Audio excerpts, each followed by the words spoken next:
RDTDaily.com presents a Tarabuster with comedian Tara Devlin. What's up? What's up? How's it going, everybody? Yes, we're starting the show early again. We're doing a simulcast with Robyn Kincaid. Little Boudica's in the corner sleeping. She's our emotional support for the evening. If you get overwhelmed, just look at Booty and your blood pressure will go down. All right, nice to see you, Ed, in the chat. Already we got an amazing chat room happening. All we need is Ed and me, and we got a meeting, as we say in the rooms. All right, let's give me a second. How's everything sounding? Okay? Yeah, I'm just gonna check. Looking good. Hey, Jim, nice to see you, Jim. Alrighty, we're doing good. And your Ed's cats are here. Thank you, Jim, for the feedback. All right, let me call Robyn. I think she's already on the air, so when we call, that's why there's a little bit of a delay. She's already been doing her show, I think since 5 p.m. And then I jump in at 6, and then we go till like 8. How's that sound? And it's good because I get to, I don't know, be a little, I you know what? I'll talk about it when we get Robyn, because I feel a little, I'm down in the dumps, as we all do. I gotta get a grip, really. I can't do this for 4 years like this. Oh, before I call into Robyn, I just want to say thank you, Charlie from APS Radio News, and we'll do another thank you with Robyn when we, during the show and when we get another opportunity. So thank you, Charlie from APS Radio News, and for all you do to keep the show going and growing. It means a lot, and all you do for the community cats too, especially now in the winter. Cold weather is happening and it matters. We keep the cats in the shelters. They have their new shelters thanks to Charlie, and it helps them get through. And let's see. Oh yes, thank you, patrons. Patreon.com/Tara Devlin. Keep the show going and growing. Thank you guys and everyone else for your super chats and everything, your one-off PayPal donations. It does matter. All that stuff's in the links in the description. As you know, liberal broadcasters don't have big billionaire benefactors, and we don't have the Kremlin. We're not funded by the Kremlin, you see, because we're patriots. We're on the side of, we're on the right side of history, decency, dignity, democracy, humanity, and America. It's the truth. All right, let's call Robyn and see what's happening in the land of Skype. Let me see. Hopefully it'll all go well. How's everything sounding? If I'm sounding, if I trail off a little, let me know. I feel like something's up with this microphone. Let's see. Look at Booty while I call. Look how cute she is. I have a song for Boudica. Bing, bong, bong. Bing, bong, boom. Hello. Hold on just a sec. Got to get you into the board. Somebody on the chat said... And I think she is. Hi. Hello, and now we hello. turn on the camera. And we move the thingamajig just a little bit. Okay. Hold the on. iPad. Yeah. Where is Robyn? Oh, better now. What a darling little hat you have on. Is it cold in the studio? Oh, it's frigid. Oh, shit. How come? Because it's, like, really cold outside. Oh, and you don't have heat? I mean, I know No. you don't have heat? What are you talking about? In your house? Yeah, we don't have a furnace. Where the fuck I thought? Wow. Okay. I know I had to teach you all about the flushing and the wiping and the... Yeah, right. Yeah, that was a few years ago. And let's see, while we're chatting here, let me get levels. I'm just kidding. That's a joke. No, we have a long-standing joke about that. How we were at the Malloy Mountain Getaway about this time of year. Oh, what? I don't remember. What was that? You're good at six that. 6 years ago or so. Mm-hmm. And that was during the great plumbing disaster at the magnificent Kincaid Mansion. And what? Yeah, you highfalutin New Yorkers with your flushing and your wiping, right, and your washing of the hands. Yeah. Right. So it became an old. So no, I mean, all kidding aside, there's no furnace. Holy moly! I don't understand. You don't. I probably couldn't afford the electricity to run a furnace. You know, furnaces are $15,000-$20,000. You've never had heat in your house? Oh no, the furnace burned out about 15 years ago. Oh Jesus Christ! So what do you? That's it. You just live with it? I got a little propane space heater here. What the fuck? I got a little mobile heat pump air conditioner heater combo that works pretty good if the temperature's above like 36 degrees, but when it gets down to like 17, it's a paperweight. Oh my God. And we got a couple of other little electric space heaters going, and that's it. Yeah, it was like I said, it was about 40. It was about 40 degrees in my bedroom this morning. How do you sleep? Well, I mean, I've slept in the cold when I was in the military. It's not fun. No, I sleep fully clothed. Yeah. And Jesus Christ. not very well. Each bottle fuck? of gas is good for about 4 hours, so my subconscious mind picks up when the bottle of gas sputters out, and I wake up and I change the bottle of gas. What's the gas? Little 1-pound propane bottles. Oh. For a space heater? Yeah, it's a little heat buddy. Isn't that dangerous? No, they're safe for indoor use. Jesus Christ, on a bike. Two 1-pound canisters, about 8 hours worth of heat, is $10. Shit, man. What the fuck? Merca. We gotta. Yeah, this is bullshit. I'm just fucking in shock, really. Yeah. I'm sorry about this. That's horrible. I dread winter. I dread winter every year because I know this is what it's gonna be. Well, how do we get you a friggin' whatever the hell furnace? Basically we don't. But why though? If I don't understand, I'm so confused. How do we fix this furnace? I don't even know what it would cost to put one in. Between the unit cost and then the installation cost, who knows? Well, I wonder if there's I don't know, somebody local that could do it. I could put up a GoFundMe, but yeah. Right. Yeah, trying to raise money for a furnace in the dead of winter. Yeah. Good luck. Right. Fuck. What about somebody in your fucking family that knows how to do that shit? Well, no. I mean, one, nobody in my family. Mm-hmm.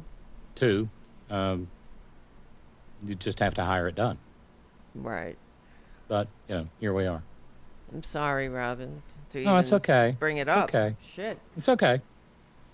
Look, this is America. I'm not the only one. Yeah. It just it's not safe either. No, this is the time of year when we get a news story or three. Hillbillies burn up in tragic house fire. Right. True. And this was the primary cause of death before Social Security was hypothermia in the winter and malnutrition all year long for older people. Not that you're elderly or anything, but.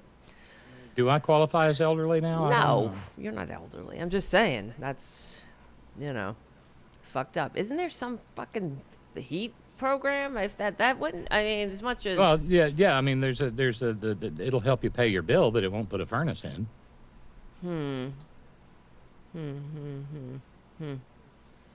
Yeah, it sucks. I'm just thinking of. I mean, if I could. I would go out and buy another one of these little propane heaters because it really will. It'll the one with 2 burners on it will heat the whole house. Oh, really? Yeah. How much is a little and then how much gas do you? I mean, it's fucking. Who wants to sit there with fucking gas in the house? That's fucking. Well, I'm sorry, I'm cursing a lot, but. Oh, in West Virginia, it's not at all uncommon. There are places in the oil and gas patch where if you own your mineral rights, you get free gas off the wellhead. Okay. And so, like, way back when I was a prosecuting attorney, I'd walk into the magistrate's office, and the heat in the magistrate's office, now this is county government, state government, would be a little open flame natural gas heater just in the corner, burning. I mean, it's and this is perhaps for another conversation sometimes, but there's a significant disconnect in this country between how some people live and how others live. Yeah, it's just fucking disgusting, especially. I mean, and it's everything. I mean, I see people who have pickup trucks with these huge plastic containers in the back of them, and they'll go to like the little local grocery store and fill up this 200-gallon container in the back of their truck so they can have potable water at home. Oh, wow. Really? Yeah. And why don't they have water? Because it's rural America and there's no public water to them, and the water from a well is not fit to drink because of things like coal mining for the last 125, 130 years. Right. Yeah. Fuck. We have a well in this house that we do not use because the water is poisonous. Sure. Right. Once upon a time, it was crystal clear and perfect, but then they blew a mountain up out the road, and now there's all kinds of crap that has leached into the aquifer. Well, all that regulation. Yeah. Freedom. You don't want to regulate, and then they might have to spend an extra $1 or something. Making it. I mean, this is the so it doesn't seep into people's water wells. This is the 10th anniversary of the Freedom disaster here in West Virginia. Remember that? I don't. Well, if you refresh my memory, I probably will. It was over 10 years ago now, and in my prior incarnation, I was invited up to New York to do a segment on All In with Chris Hayes. Oh yeah, And the Freedom disaster was the beginning of my relationship with them. Wow. And Freedom Industries was run by literally a former coke dealer. Of course. Because we'll let anybody, service the coal industry. Well, as long as they have that sociopathy streak in them, that'll do, because you can't really care about anything but making money for a few. It doesn't matter how many families are displaced or ruined or harmed and killed and torn apart. It doesn't matter how many Americans the health that they destroy. I don't know. This is the whole thing, Robyn. Why do people in your state continue to vote for their own demise? I wonder. I mean, we've talked about this before, but it is they're propagandized. There's no doubt. And it's complicated, Tara. But what do you think? I mean, you know them. And you're not. You're not a moron. You know which friggin' way is up. Yeah. So what? Well, I got me one of them highfalutin educations. Right. Did you ever think? But even that is elitist snobbery on my part. Right. But I mean, before you got your education, did you ever have those views? Or I'm just curious. Actually, I was raised by FDR Democrats. Okay. Right. Who were from here, who grew up here, who graduated from the high school 2 miles from me in 1943. My father went off to war, and my mother went off to a munitions factory in Elkton, Maryland. But they had known privation and hardship, right? Literally from the beginnings of their ability to remember anything. Right. because he was born in 1924 and she was born in 1925. And, long about the time they became self-aware, Yeah. the Depression came. Right. And so also at the same time with FDR's advent and with a Democratic Congress that wanted to work with him, Yep. this was one of those little brief windows when a Democratic president working with a Democratic Congress can actually do good for the people of the United States. With a good, good heart, who wanted to do something for the people. Yeah. Yeah, that's when Social Security happened. Mm-hmm. And yeah, all the benefits of the New Deal. Yeah. Well, that's the truth. It's and in a labor state like this, the advent of the National Labor Relations Act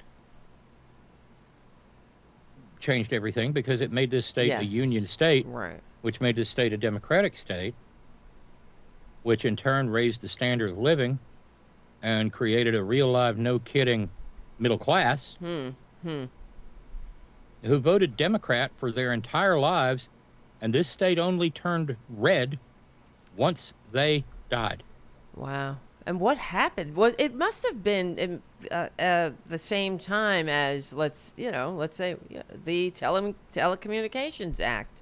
Well, that's 1996. Mm-hmm. But and so in '92 we voted for Clinton. Mm-hmm. In '96 we voted for Clinton again.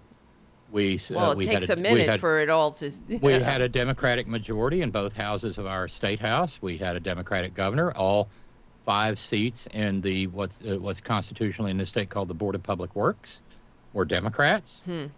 And Fox News becomes a thing in the late 1990s. Right. The preachers begin hollering about morality, and the great cleanest hunt is on.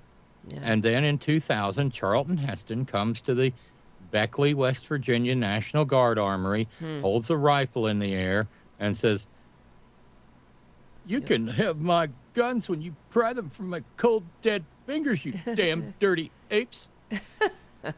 And West Virginia, for the first time in eons, voted for a Republican for president. Is because of guns? And then it was guns.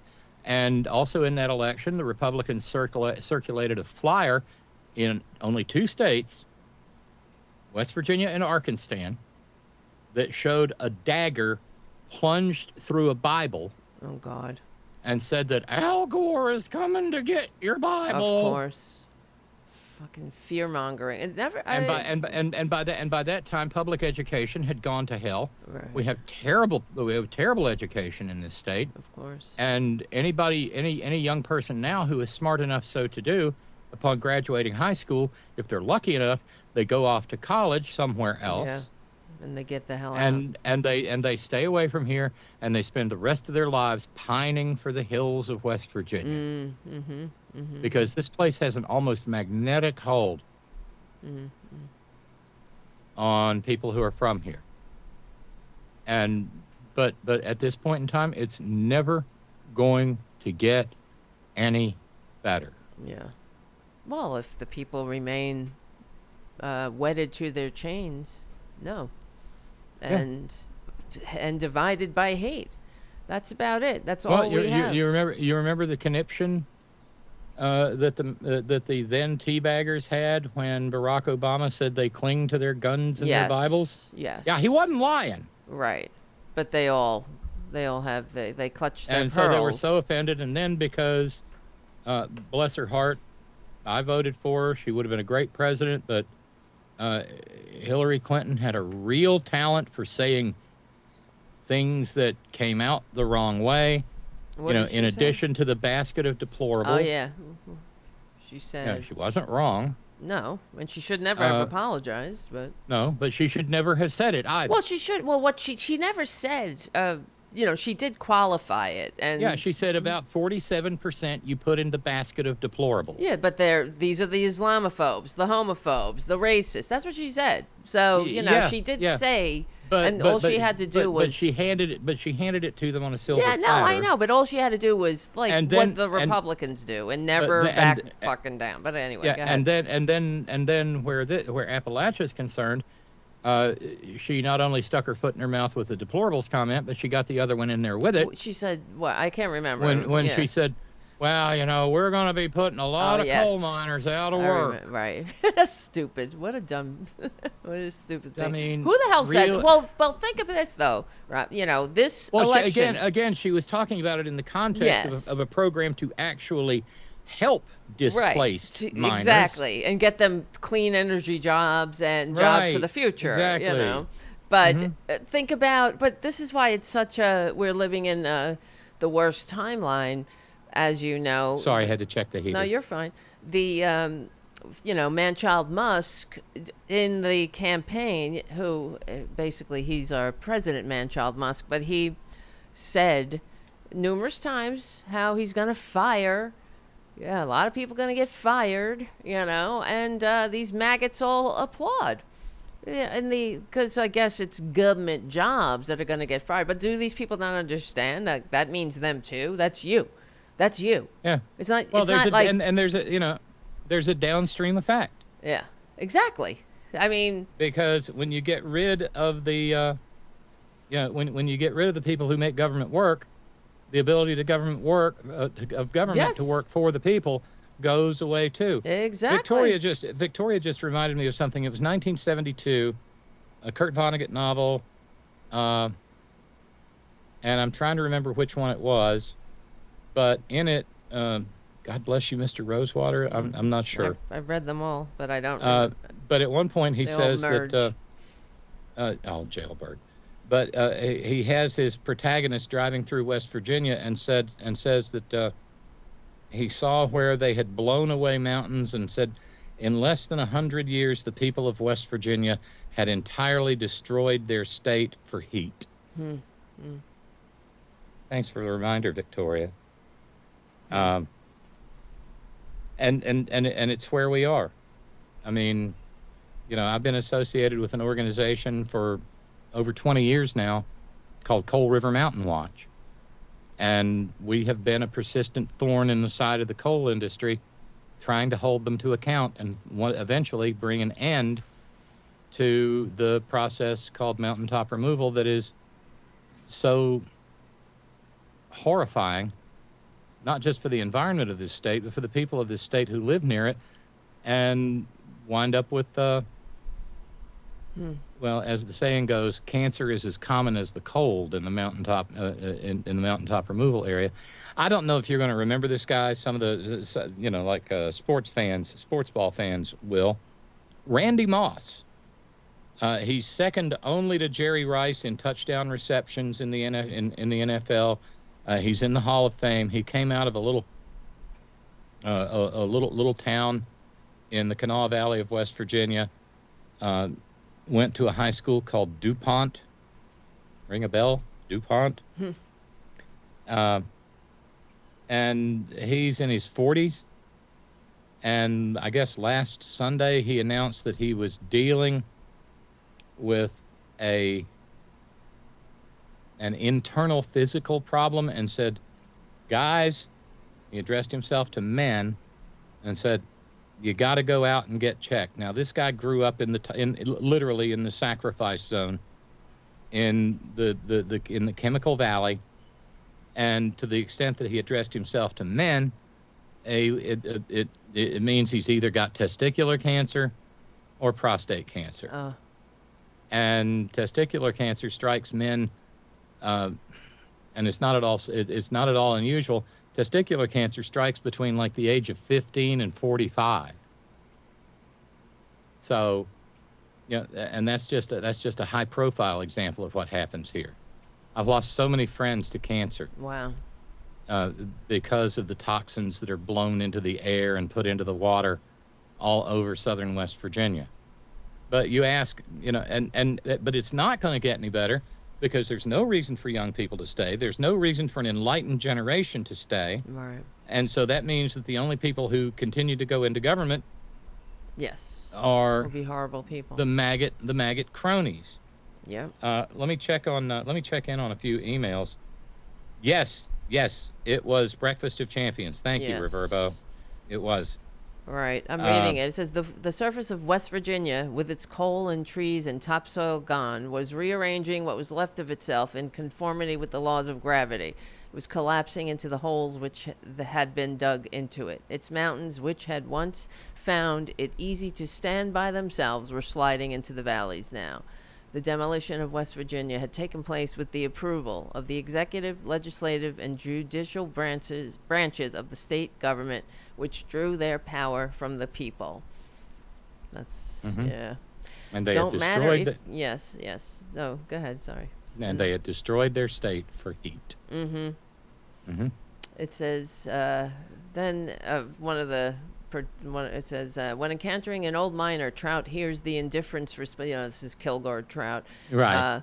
The indifferent response. It don't matter if you care. It don't matter what you care about. This interaction highlights the disconnect between workers and the land. I'm just reading it from the AI, Right. too. 'Cause I asked it which Kurt Vonnegut novel, mentions West Virginia. And he says, I used to be a conservationist. I used to weep about and wail about the people shooting bald eagles with automatic shotguns from helicopters and all that, but I gave it all up. Now I say, up your ass with mobile gas. Mobile gas. But anyway. Just a few notes.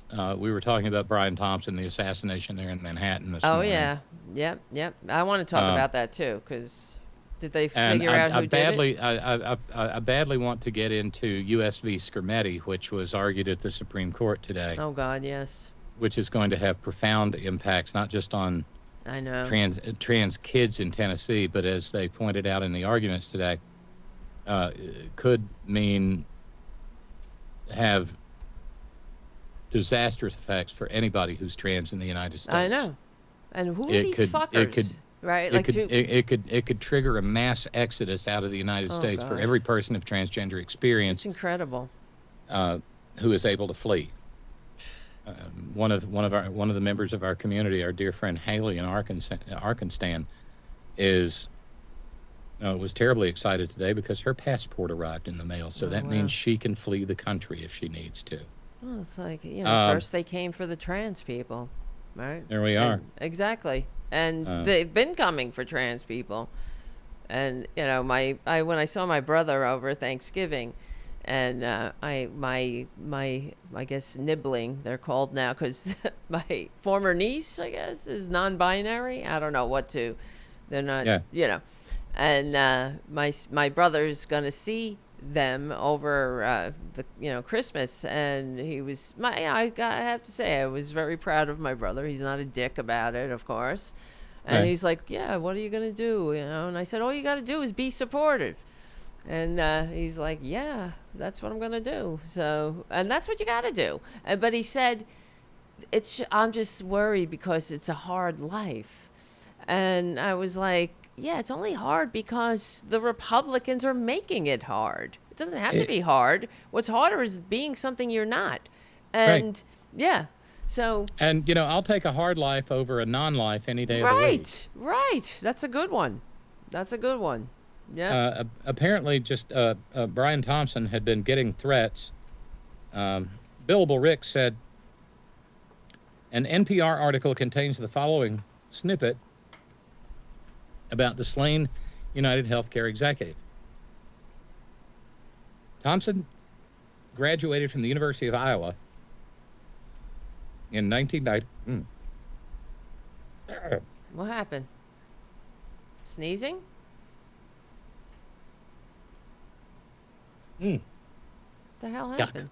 Yeah, it's a cough. Oh, and I'm sorry. You know how sometimes you gag cough? Yeah. With a degree in business administration and accounting, according to LinkedIn, I feel some sympathy for Brian as he's survived by his wife and 2 young children. The article continues. Thompson's wife, Paulette Thompson, told NBC News that he had been receiving threats. Basically, I don't know, a lack of coverage. I don't know details. Yeah. I just know that he said there were some people that had been threatening him, she said, adding that she couldn't give a more thoughtful response because she was trying to console her kids. Well, only in America, really. Yeah. But he was on his way to a shareholders meeting, and Yeah. that in itself is And so actually, repugnant. it was described in the news coverage as an investor meeting. Right. I mean, you're investing in the Misery of others. Yeah, and denying people health care. You're disgusting. It's effing disgusting. It's immoral. It's unconscionable. It's gross. And watching the media coverage of it, and of course I was But interested. most importantly, from a capitalist standpoint, it's a good dollar. Yeah, but because that's what I was going to say, because none of the coverage in the media even questioned the morality of this business model, and they were pondering whether the guy was a disgruntled somebody who had been denied health care. That's what they were saying. Well, it could be somebody who got denied, somebody whose family got denied, or Well, if it is, it's somebody who dealt with all of those things and knew how to do a hit really well. I mean, can you be a hit man and be in the healthcare marketplace? I don't know. I don't know. Well, somebody who, was, I don't know. I don't know what happened, but so I can't speculate, but it does seem like. Well, it was 6:46 this morning, so he obviously knew where the guy. somebody. Yeah, he had mapped out his movements. Well, he knew the guy was gonna be at this investor meeting, surely, and I'm not sure how he would find him at the hotel. But the investor meeting was one place. He stayed in the hotel Hilton Hotel place. Midtown, so he had advance information as to his location and movements, and that sounds like a fucking hit. And generally speaking, I know we're speculating. I don't know. Generally speaking, disgruntled insureds don't have the wherewithal to put out a hit, because if they had that kind of money, they wouldn't need United Healthcare. True, exactly. But they're saying on the on the corporate media, they were saying that he didn't seem like a professional hitman because he wasn't, whatever he was doing with his gun, he didn't know. I mean, his gun had jammed or something, and but he damn sure knew how to clear the jam, didn't he? But then they were saying, well, if he was a professional hitman, he would have made sure it wouldn't jam, and he would have cleaned it before, he would have known. I don't know. I'm not a hitman. I don't know guns, so. But yeah, and the thing that struck me, of course, I don't want somebody to get murdered in the street, but I'm not, how do you say but after that? But it's, I know, it's disgusting. He should be ashamed of himself. Do you ever sit and think? I mean, when he was alive or whatever, did he ever look at himself in the mirror and say, how many people did I deny health care to today? We're getting rich, and then they go to this investor meeting to talk about how much profit they've made, while millions of Americans have no access to health care, are uninsured or underinsured, or dealing with catastrophic illness right now, getting a letter from United Healthcare in the mail saying, sorry, we don't pay. Yeah, exactly. Well, and this is a little bit of an anecdote, but this goes all the way back to when I was having my cup of coffee in law school.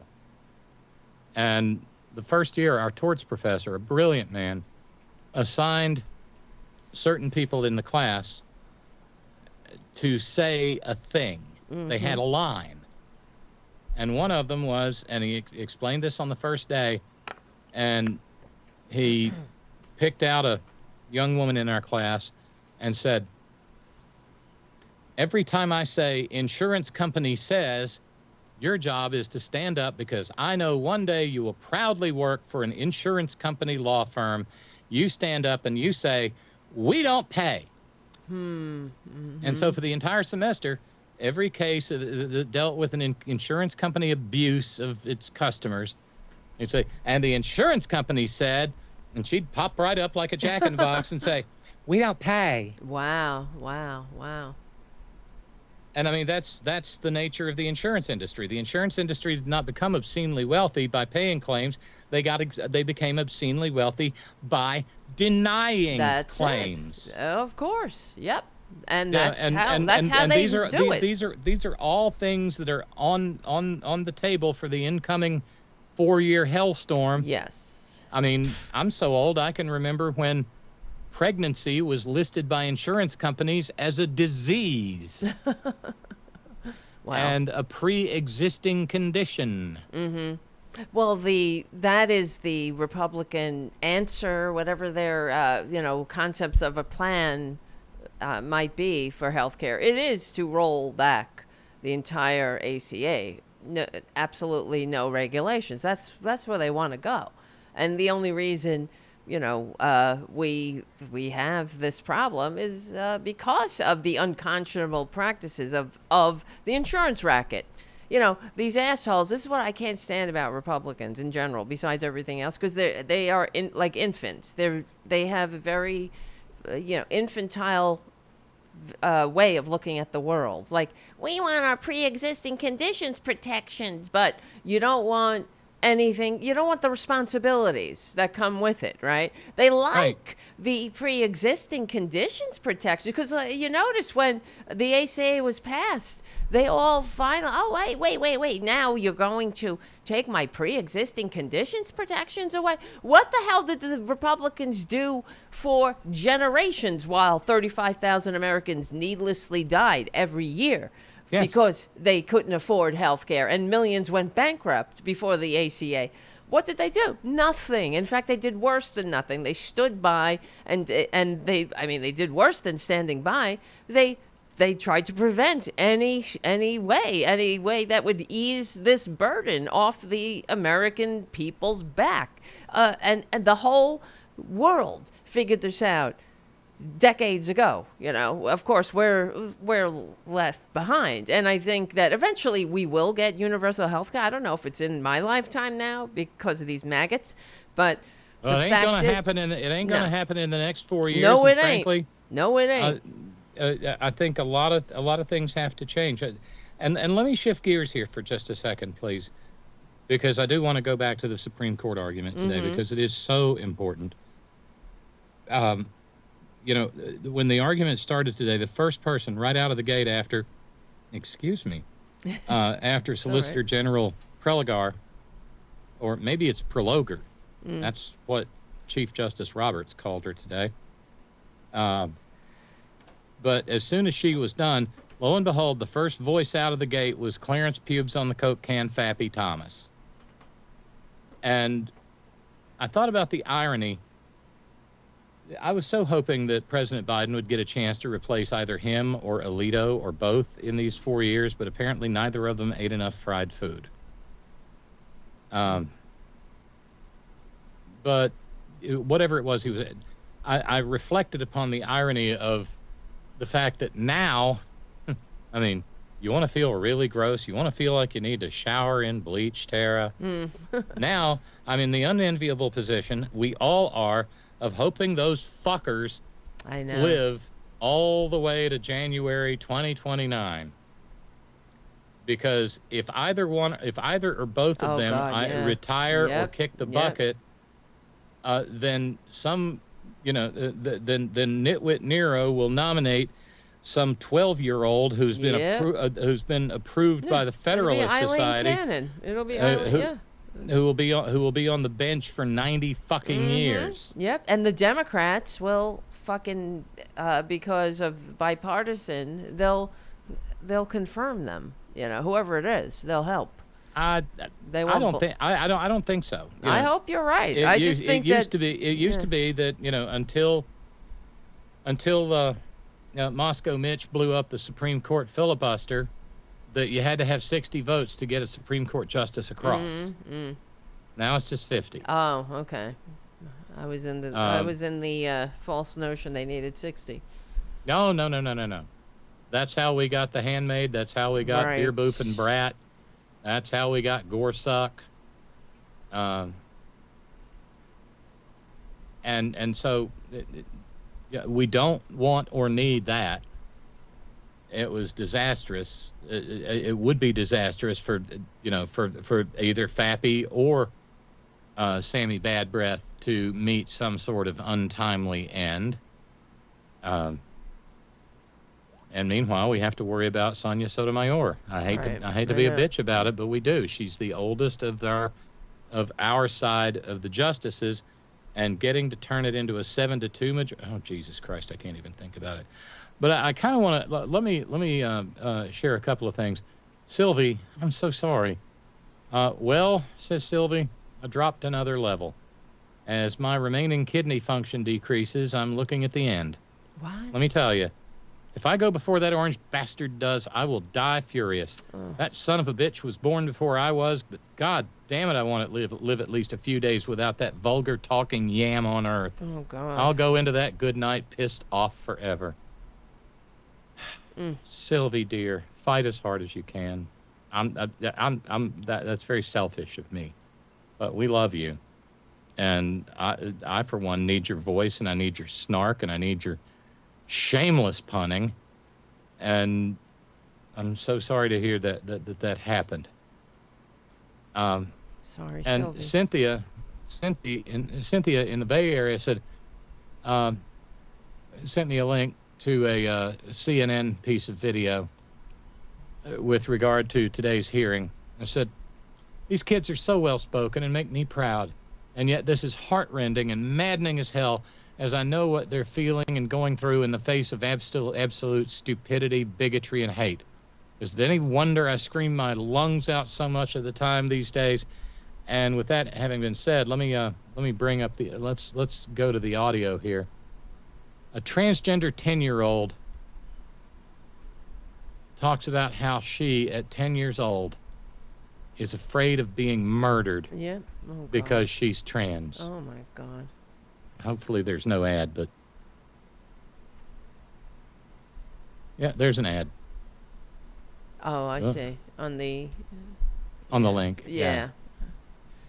That's just... But they don't, I mean, they have no heart. They have no business, first of all, being in that family's business.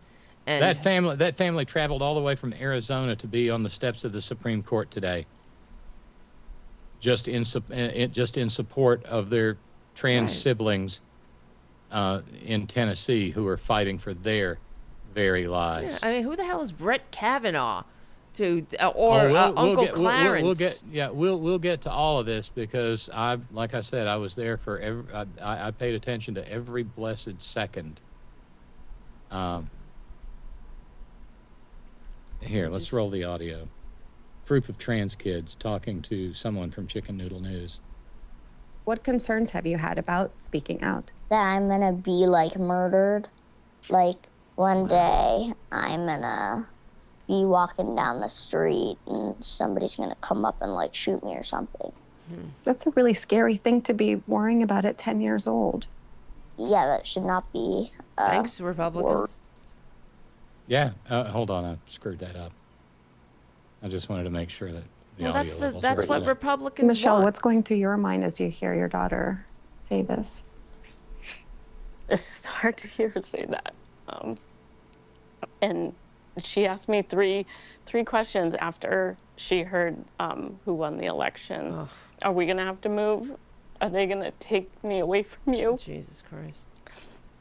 And am I not gonna be able to get my medicine? Yeah. Now this whole family. It's frightening. We've seen Republicans put a lot of money and energy into transgender issues. More than $200 million were spent this election cycle in anti-trans ads. What does that feel like to have so much attention by all these politicians? Can you hear it, on your Tara? identity? Yeah, I hear It it. makes I'm me just feel like pissed they think listening we're to it. puppets that they can play with, and it's just so wrong. It made you feel Yes, it is. disrespected? Made me feel like literally dead inside. It's Ugh. probably honestly the worst thing I've ever felt. I've heard transphobic politicians that say, no, you have the wrong gender, you're confused, honey.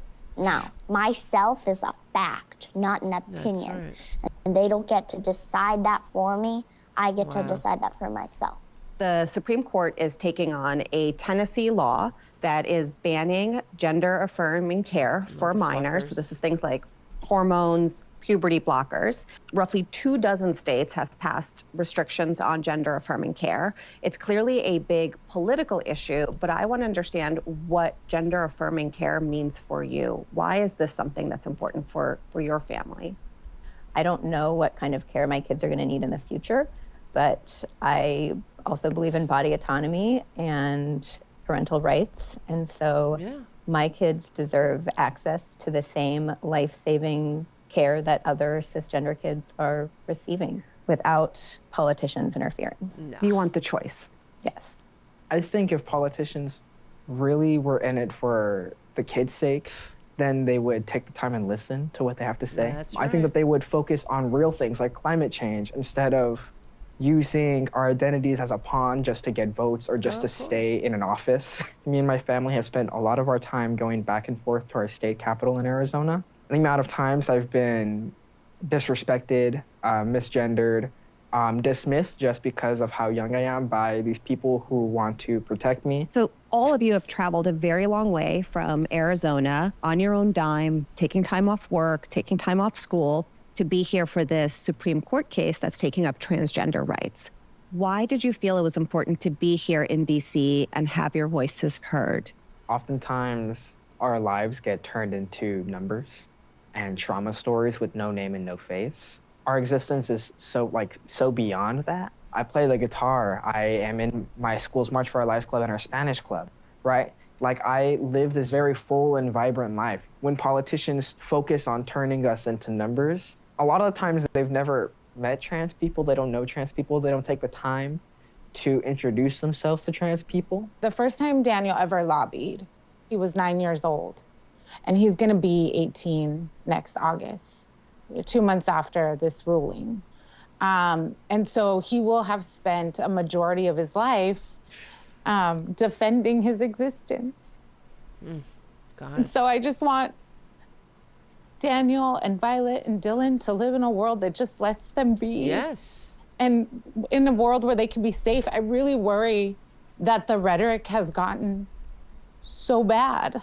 Do you feel like it's affecting your childhoods that you have to fight for your right to exist? Yeah, because there's so many like racist, anti-trans people that I should be a kid at school right now worrying about my own stuff and like not having to do this, yet my childhood is honestly kind of ruined. And that speaks to the suicide rate of trans youth. Like, this is real. This is serious. And we know that the statistics around the loss of life of Black and brown trans women is already high. Donald Trump has promised to roll back a lot of protections for transgender people. He has backed a national ban on gender-affirming care in this campaign, and now we're facing another 4 years with Trump back in the White House. I'm wondering how you are all coping with that reality. I just don't want to think about what he's gonna do, like in Arizona where we all live and we're probably gonna live. Do you think it'll be harder to be a trans kid under President Trump? Yes, a lot harder. What do you hope will come as a result of you speaking out and making your voices heard? I wish people could see that our children are who they are and believe them and leave our families alone. Like, I would give anything to be a really boring PTA mom. And instead, I'm reading policy, like ways in which I can convince politicians to see my child as a full human being. I'm hopeful that we can just be normal children in a normal world where people don't judge us and where we can just be ourselves and shine like a star. She's already a star. See, yeah, she is, but I want to point something out. That those children are already self-sacrificing. And understand what I mean when I say that. They are, and the whole point of being able to transition before you get hammered by a puberty that you shouldn't have to go through is so that you can simply live your life and no one ever need know you're trans. Right. Exactly. And those kids have already sacrificed themselves in order to fight for others. Mm-hmm. I mean, how those kids are braver than any soldier on any battlefield. Braver than, please, Pete Hegseth, whatever the fuck his name is, or any one of those cowards. Alex Jones, Tucker Carlson, Traitor Trump, Perjury Traitor Green, like all these maggots, these horrible, evil people just attacking people they know nothing about. That's what's evil about them, because they don't care. It's a convenient target that people misunderstand, right? So, but there's Republicans never bring compassion or understanding to a situation, and it's not of their fucking business either. It's freedom. These people who supposedly love freedom, they got no problem sticking their filthy, uneducated, and really misguided noses into a family's business. It's none of their business. Right, and of course, it's the direct antithesis of all of this libertarian horseshit, right, that they so routinely profess. Exactly. Without hypocrisy, they'd have nothing. I think they would just collapse under the weight of their own. But this whole argument today was so not silly. It's existential for people. Yes. Like me and others in this community. But this is what this cornpone legislature in Tennessee. I know. And whoever the shitbird lawyer was that was representing them, that boy twisted himself into so many knots that he'd make a pretzel blush today. It's not about sex. It's not about sex. Meanwhile, the legislation that he is defending says that the purpose of the legislation is to get children to appreciate their sex and not be disdainful of it. Of their peepees. Like, it's none of your fucking business, for God's sakes. It's like, it doesn't, I don't understand why they don't get that. If all fetuses are female, and then there's a certain point where... Oh, we didn't even get to that. I don't know if you saw it or if you watched it all or not, or heard it all or not, but we didn't even get anywhere near that. But Fappy and Sammy Badbreath immediately latched on to something called the Cass report out of the UK. Oh no! It's this bullshit, already long since discredited medical. Oh, of course they're going to cite this report, right? A discredited medical report from some that says that kids ought not be able to transition. Oh God. How dare they? But it's like, and I know what you're saying 100%, because someone who is experiencing gender dysphoria as a child, just going through that puberty in general, is going to exacerbate all of those mental health issues, and that's when they're going to fucking kill themselves, and this is what they want. And if they if they make it through and then they get their gender affirming care, it's exactly true. They're going to face a life of discrimination where people are going to be talking about them and wondering about them. And it's just about living a normal whatever life with, like, just being left the fuck alone to be who you are.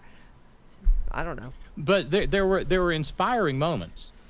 The pettifogger from Tennistan barely started talking before Sonia Sotomayor just lit into him, tore him to pieces. Oh, good. Left him just a quivering mass on the ground. Well, because she very clearly picked up because she's good. Those are the three smartest people on the court. Of course they are.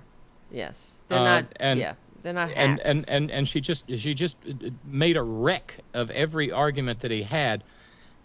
Interestingly, and it gets a little bit confusing because we can't have cameras in the Supreme Court because whatever. Exactly. It's so bullshit.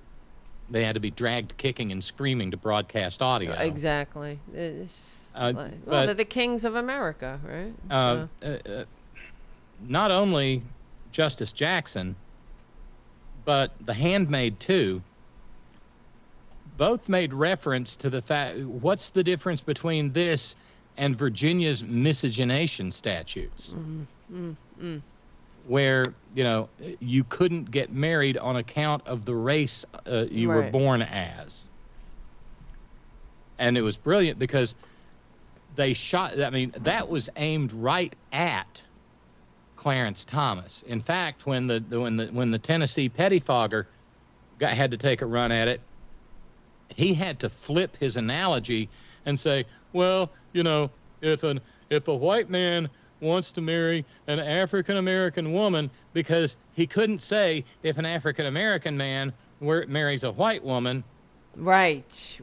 Because that would be, That's and they say, and the funny thing is, by bringing up Loving versus Virginia, they said Virginia, Virginia, Virginia, Virginia, Virginia, Virginia, over and over and over again.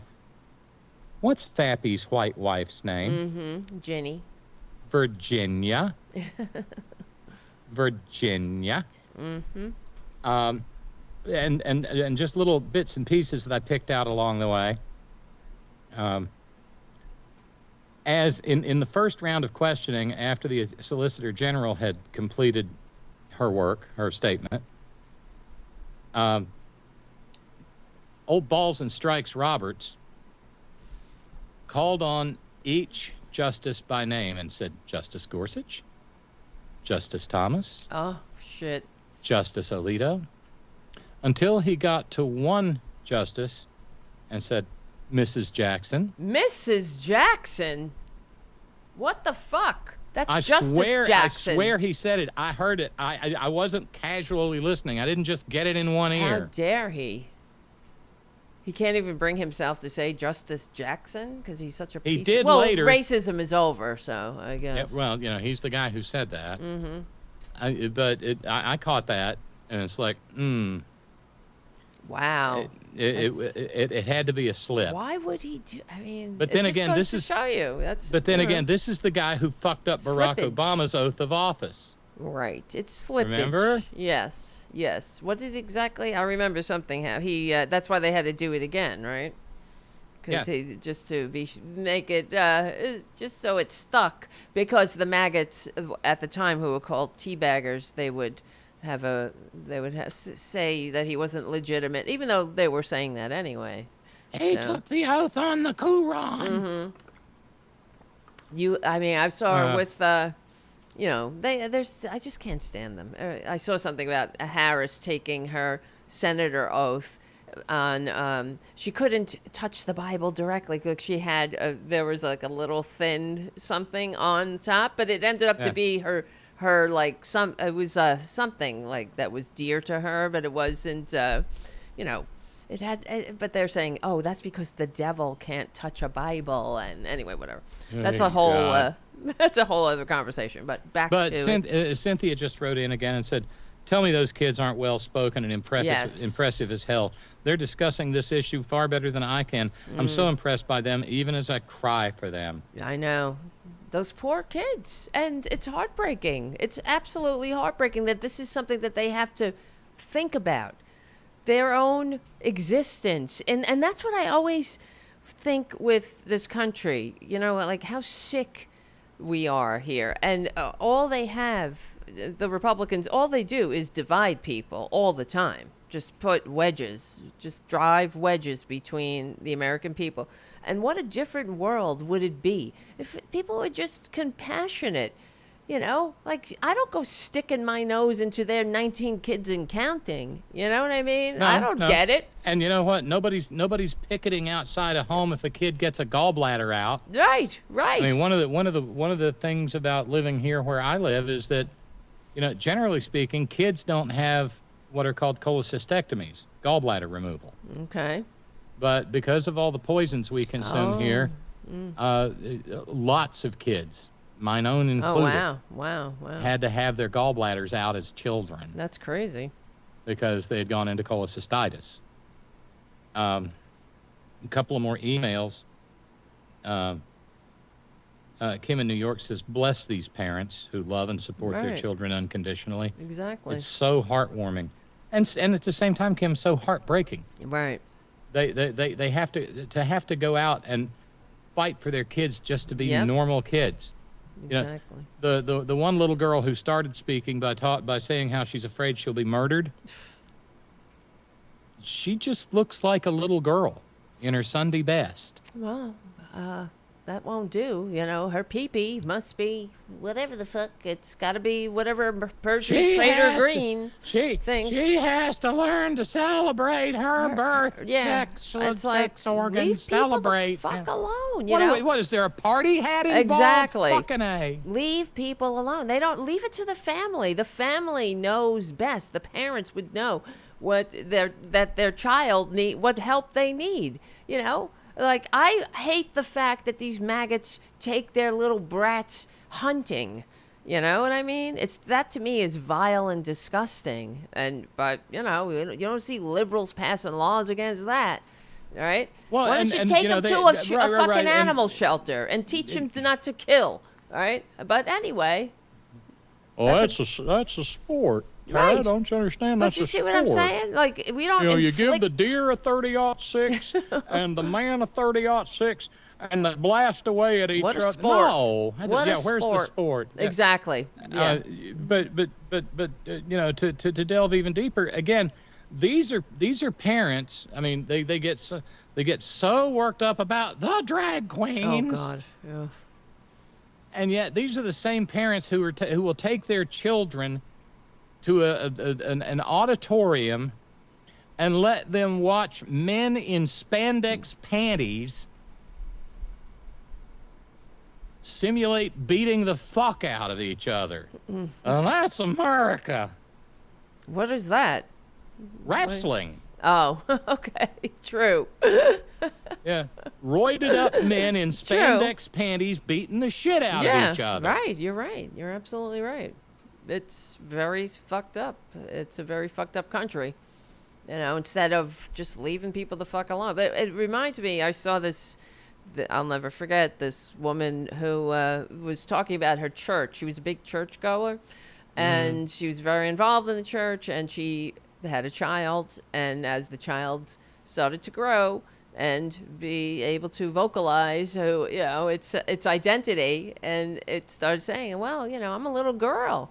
It was a born a boy or whatever. It was her, and she was like, "No, you're not." No, and she's trying to talk the kid out of it, like the whole time, from the time the child was able to talk, and she finally decided that, you know, she's not going to try to make this child something it's not. She's going to help it, and so she went to the school where, you know, she's a big holy roller, and all her Christian friends were all involved with the school board and PTA and everything else. She went to the school and she was like, you know, my child is going to be presenting as a female now, and she's going to use the female restroom, and she's going to be involved in the female things.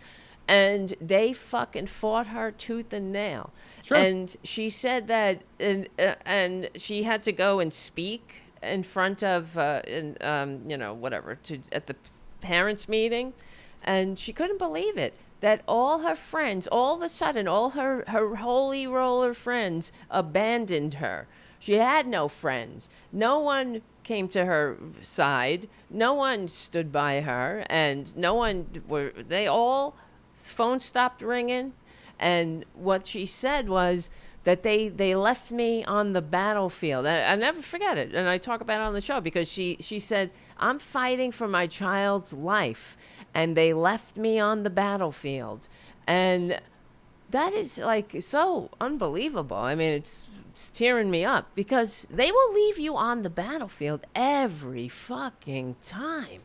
These people, they leave this whole country behind every time. And how disgusting is it listening to those filthy Supreme Court maggots pontificate as so dryly and so, from their literally from their perches about the lives that they know nothing about and they don't give a shit about. They're not doing whatever they think they're doing. You know, they're protecting children. My ass. They're not protecting children. No, they're harming them. They're Exactly. harming them. And let me make one point here. Those kids who at whatever age, 4, 5, 9, look at their parents and courageously say, right, I'm a girl. Yeah. I'm a boy. Just fill me with wonder at their maturity and their determination. Yeah, their self-esteem, Because their self-awareness, self-esteem. Out of my own, I was probably 5 when I saw the little neighbor girls going off to ballet, and I was like, I'd like to go too. And they said, no, that's for girls. Boys like you don't do that. And the next day, I got my first football. Oh, wow. Or, and I tried it one more time. I said, I'd like to have an easy bake oven. No. Wow. And I got a G.I. Joe out of that one. Oh, shit. Because I didn't even get to the point of saying, I feel like a girl.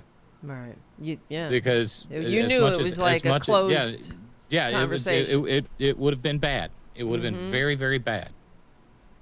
But that takes so much courage. Well, it takes knowing your parents are loving you unconditionally. It does. Well, I mean, I knew my parents loved me. Yeah, but they weren't loving you unconditionally. If you said, "I want to," but I knew my father was even by 5 or 6. I knew my father was prone to towering drunken rages from time to time, and it would take me a lifetime to figure out that he was self-medicating untreated PTSD from his time in the Second World War, because we also didn't know anything about that either. Yeah, and I guess that they didn't talk about it, right? I mean, shell shock or things like that, right? But just to continue on, well, here, let me share a couple more. Why, asks Stephen, New York, why does this simply not come down to medical care decisions between parents and children, period? I won't kid you, this further lights a fire under my ass to fight to fight even 1/10 as hard as these kids are fighting. Right. Wow. And Kim in New York just sent me a story from Gothamist about how parents of trans kids in New York City, you can't get any bluer, are terrified now. Oh, no. About what nitwit Nero will try to do to their children for being trans. Now, that's parents of kids in New York City. I know people who are freaking out about their kids in California. Yes. And these are states that will fight for those children. Because they're gonna try whatever as a national ban. That's what they're. And that's one of the important things that was pointed out in today's argument, was that, well, if Tennessee can do this to children, any government can do this. The Congress can do this to adults too, can't they? Yes, they can. And the answer is yes. But the whole thing was so disingenuous, Tara. It may be a little bit too far into the weeds, but somebody like Billable Rick or Darlene or Stephen New York will understand this, because this is a principle of law and particularly appellate practice. In the trial court, that's where you develop the evidence. And that's where you try the case on the evidence. That's why we have things like discovery and depositions and interrogatories, all these things that narrow the issue down and put together the factual package upon that we will hand to the jury and ask them to tell what is so and what is not. The jury is the trier of fact. The judge is the trier of law. And then, once the case gets appealed, the record of the trial and of all the evidence submitted is closed. Okay? So no more new evidence comes in. And that's supposed to obtain even at the Supreme Court of the United States. And yet there we were today with this gang of fascist clowns who, in the middle of a case that is solely about whether kids can receive puberty blockers, before 16 and hormones between 16 and 18. That's all the case was about. A fairly narrow Tennessee statute. Horrible, but narrow. So what do people like beer boofing Brett Kavanaugh start asking about? Ugh. He was absolutely, and you got to bear with me for a minute on this one, he was absolutely obsessed with transgender athletes and women's sports. Oh, fuck you. Oh, God. Oh, my God. Now, that is not I can't before take the these court. maggots. And, no. And both, and by the way, this was a historic day.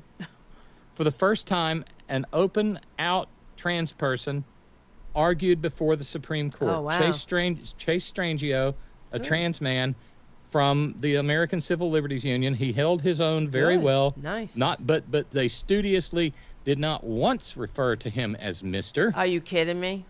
No. What did they call him? I mean, it's court practice. They called him counselor. Okay. Counselor. Okay. Counsel. But is that normal, or? I mean, yeah, but every once in a while they'll mix it up and give you a Mr. or a Mrs. Jackson. Right. Okay. Fucker. So the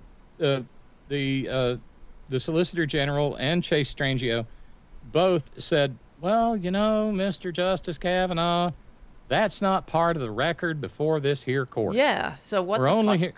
But it didn't slow him down, because that's what he was obsessed with. Because one of the amicus curiae filers was, wait for it, the United States Conference of Catholic Bishops. Oh, no. Really? Yeah. Oh, God. Fucking Catholics. What the? Because. Why? What? Transing children.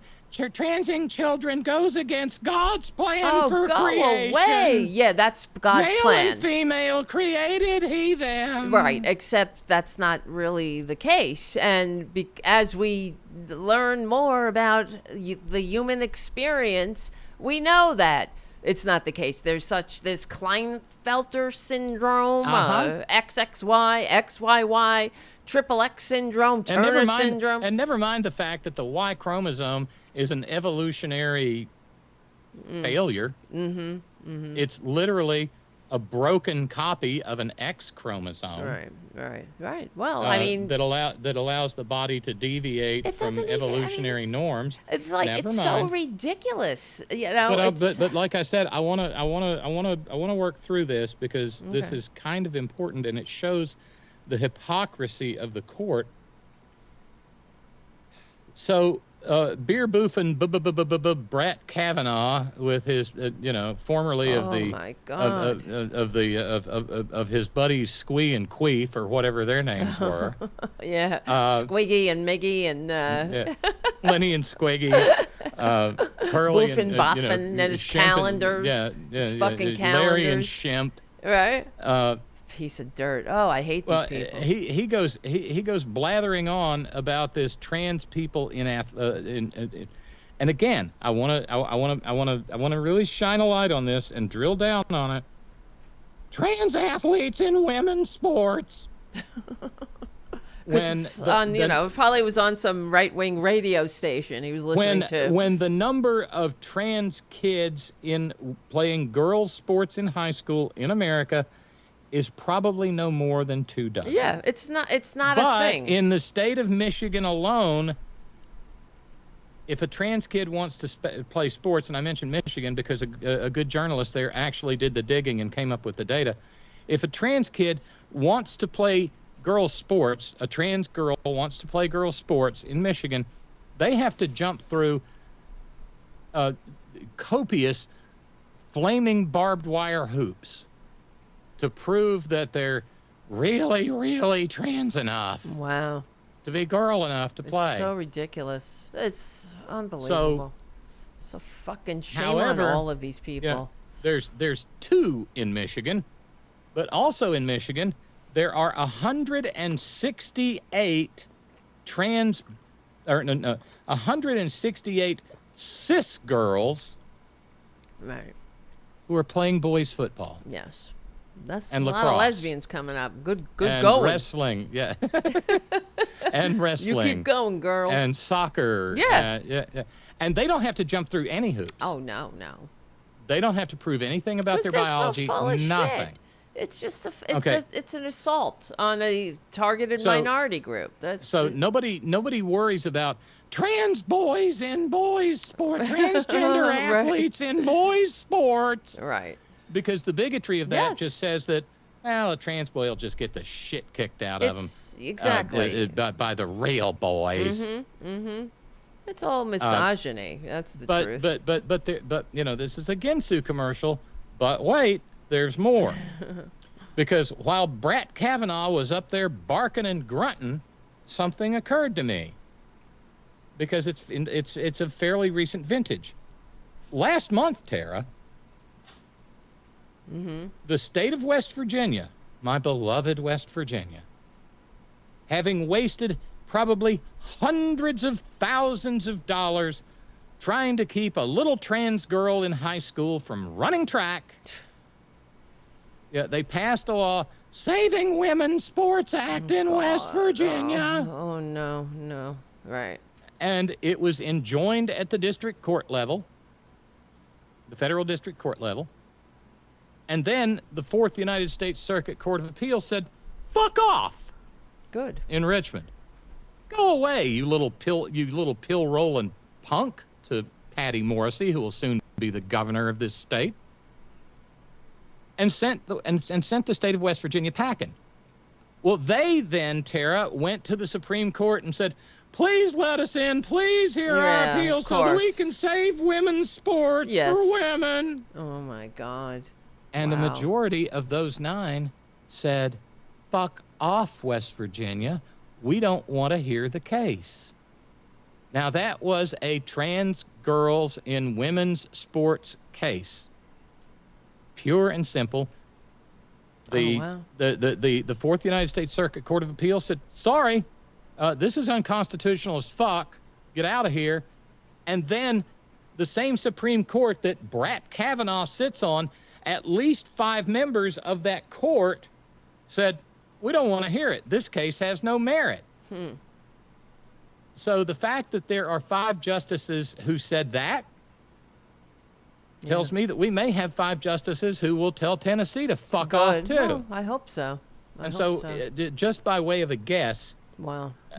Because, Micah wrote me earlier today and said, I guess I'll just have to tune into the show to get you to explain it to me. And so I'm trying to do that. Hi, Micah.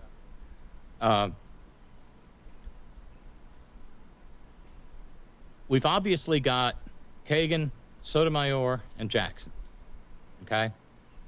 That means in order to prevail, we need 2 more justices. Well, it sounded today with the analogies that she was using, and she has a history heretofore of being a little tired of the maggot boys club. Oh, yeah, that's good. We might get Amy COVID Barrett. It's 4. One of the most curious things that happened today was that Neil Gorsuch, who has a history of being a sort of, he's got a libertarian streak. And it's not the kind of Republican libertarian streak where it's like, well, I mean, I want to be a Republican, but I want to be able to smoke the marijuanas. It's not that kind of libertarianism. The guy actually sometimes rules that the government should stay the fuck out of people's lives to the extent humanly possible. And so he was the author of the majority opinion in a case called Bostock. And Bostock was the case that declared that it is sex discrimination to discriminate against a trans person in employment. Sex discrimination. And he did not say a word today, Tara.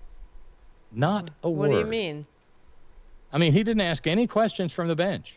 He was as silent as a graven image. He sat there, doing this with his chin on his hand or playing with his little ballpoint pen. Didn't ask a single question. That tells me that as the author of Bostock, he was waiting to see if Bostock would be the argument, and in point of fact, the Solicitor General and the ACLU both relied heavily on his opinion in Bostock. So he can't. Now, well, he could. Well, I mean, he can do anything he wants to. We've seen that because Brett Kavanaugh's sitting there asking about trans women and women's sports, and it's not it's not properly before the court. It's insane. But his silence told me that he might have his mind already made up. Right. Well, that would be good. And so if you get Jackson, Kagan, Sotomayor, Barrett, and Gorsuch, that's 5. Well, that'll be good. And that's a win. Yeah. Now, the thing is, Roberts also joined with Gorsuch in the Bostock decision. It would be a beautiful thing if this was a 6-3 decision with just Barkin, Boofin, Brat, and Sammy Bad Breath and Fappy Thomas sitting there grunting and barking. And, I always say this, and maybe shame on me, but I'd really like to see those fuckers' browser histories. Oh, please. Oh, God. Oh, yeah. Are you kidding me? You know that that one of the majority preferences of cisgender men who watch porn is trans porn. Oh, wow. Really? Yeah, they like to watch pretty trans girls bang the hell out of men. Wow. You remember Mark Robinson from North Carolina a couple of months ago? Oh, yeah? How do you know? He had... Remember what came out of his browser history? No. Nude Africa. Oh, that's right. I'm trying to remember. There's so many of these. And how he talked about watching a trans girl bang another girl was just perfection for him. Right. Get the guy right out of the equation. Yeah, that's the guy. That's the who ran for governor or something. And got his ass handed to him. Right, and he's he hung out in the porno store 5 nights a week, something like that. Who does that? Oh, it's such. But the point is, I want to, I don't know how far. I think if you attach the clips of a pair of jumper cables and from a die-hard battery to Brett Kavanaugh's nipples, he'd probably admit right quick that he loved to watch him some tranny porn. I'm sure. These people are very That's disturbed. what they call it, by the way. I'm not using that as a slur. I hear you. They're weird and they're sick. I need to send out thanks to Too Much Hutch. Thank you very kindly. We are now down to $570 to finish. Was it? Oh, let's see. Hold on. Got to do the math. Yeah, 570. Yeah, 570. 570 to go to get completely caught up here on the 4th day of December. Be done with the month of November, and caught up through Monday and today. So please, I'm just saying, please. Right. If we can knock that down, because I was telling the story earlier before you joined in, Tara. My MasterCard got nicked. What? And my What do you mean? my PayPal account got wiped out. Huh? Oh, you mean somebody stole your? What? Wait a minute. What? Yeah. How'd that happen? Isn't there any protection? There's somebody. There was a skimmer somewhere, and it picked up my card data. And then today they cleaned me out. But are they going to? I'm saying that. Like, so at PayPal, some point, I called PayPal and I said this is actually MasterCard's problem, and they have their own procedures. So you got to get them yeah, to give you the money back. Right. Yeah. And they said, they'll sort it out. We've reported the fraud report, and you'll see it at some point in time. Mm-hmm. So it's the first of the month, and I've got all the hellacious bills due. Jesus Christ. Power, phone, water, internet, my health insurance, and yeah. And so if we could knock down that last $570, that would be freaking huge, y'all. Please. Note coming in from Jeremy in Vermont. Not always. My mom asked me at 13 to 15 because of my acting out if I wanted to be a girl. I lied and said no because I wanted to please her, despite it was a cold lie and I knew it. Sometimes we do that. Sometimes we do. Of course. Or you try to send these not so subtle signals along the way. I've always said that she died in 1997, but I feel confident that my mom, while not knowing specifically, she probably had a pretty damned good idea, and I have the evidence to show it. Oh, really? Oh, yeah. What did she do? Or maybe you don't want to say. She would leave fine. she would leave things hanging on the rack in the bathroom. Oh, okay. So that I could try them on. Never said anything. Are you sure they were left there for you? Pretty much. All right. Pretty much. I was the only one who was there. Well, sometimes you just leave things hanging so they could dry. No. She would do that. But the thing is, and there's a big difference between a freshly laundered pair of pantyhose and a pair of pantyhose that have been freshly laundered and then put on. Okay. And I think she figured that out pretty quick. Ah. And yes. I see. She hadn't put them on. Somebody but I did. had. Right. But I had. Oh, brother. What a world. What a fucking world. It's just so fucking, it's just like, you leave people the fuck alone. Okay, go ahead. Sylvie said, wait, the government wants me to celebrate my sex organs? Whoopee! My vajayjay is a cheap date. Whee! Yeah. There's the hypocrisy, everything about these right-wingers is, don't they ever get tired of being on the wrong side of history and humanity? No, they love it. Right? Because this is not going to age well.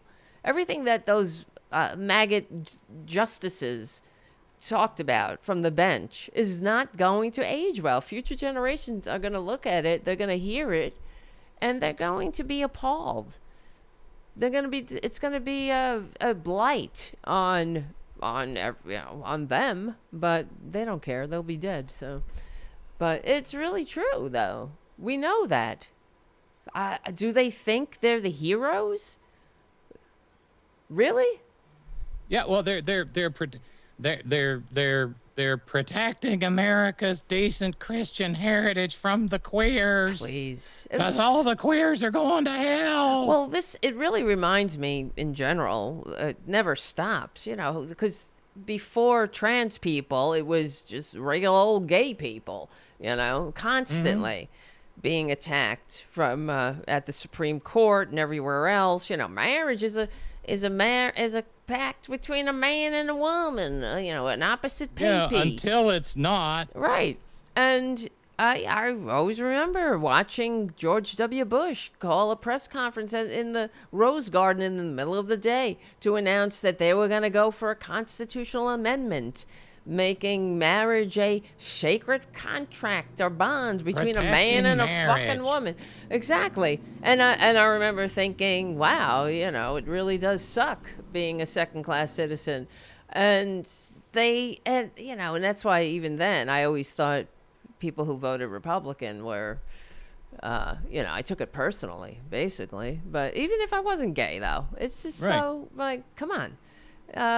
It's disgusting how they constantly target misunderstood or easily misunderstood people. There's no reason for them to be like this. But the thing is, Tara, they're like this because they're scared. Scared of what, though? I guess, yeah, I mean, we can break it down. They're really. scared of themselves. Mm-hmm.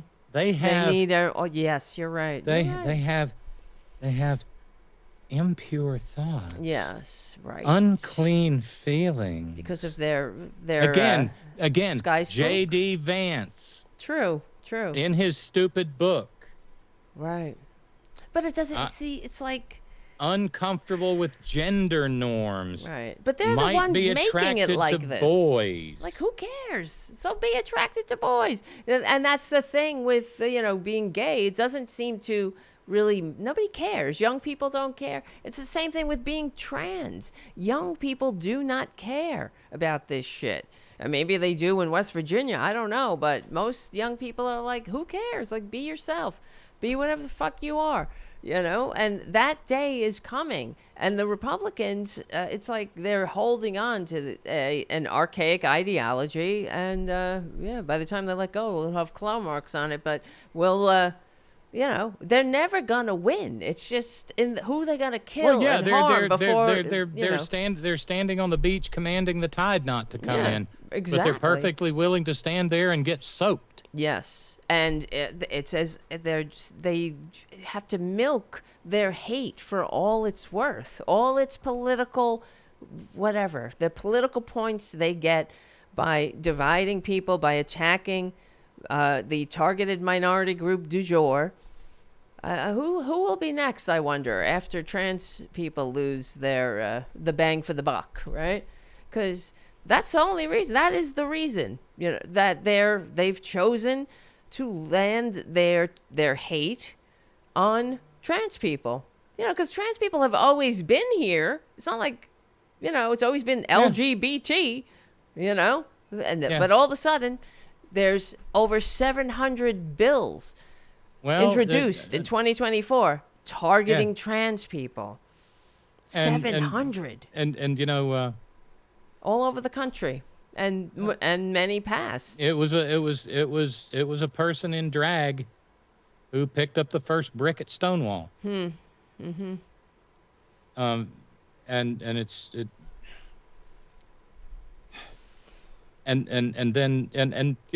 that individual would go about their life dressed as a woman.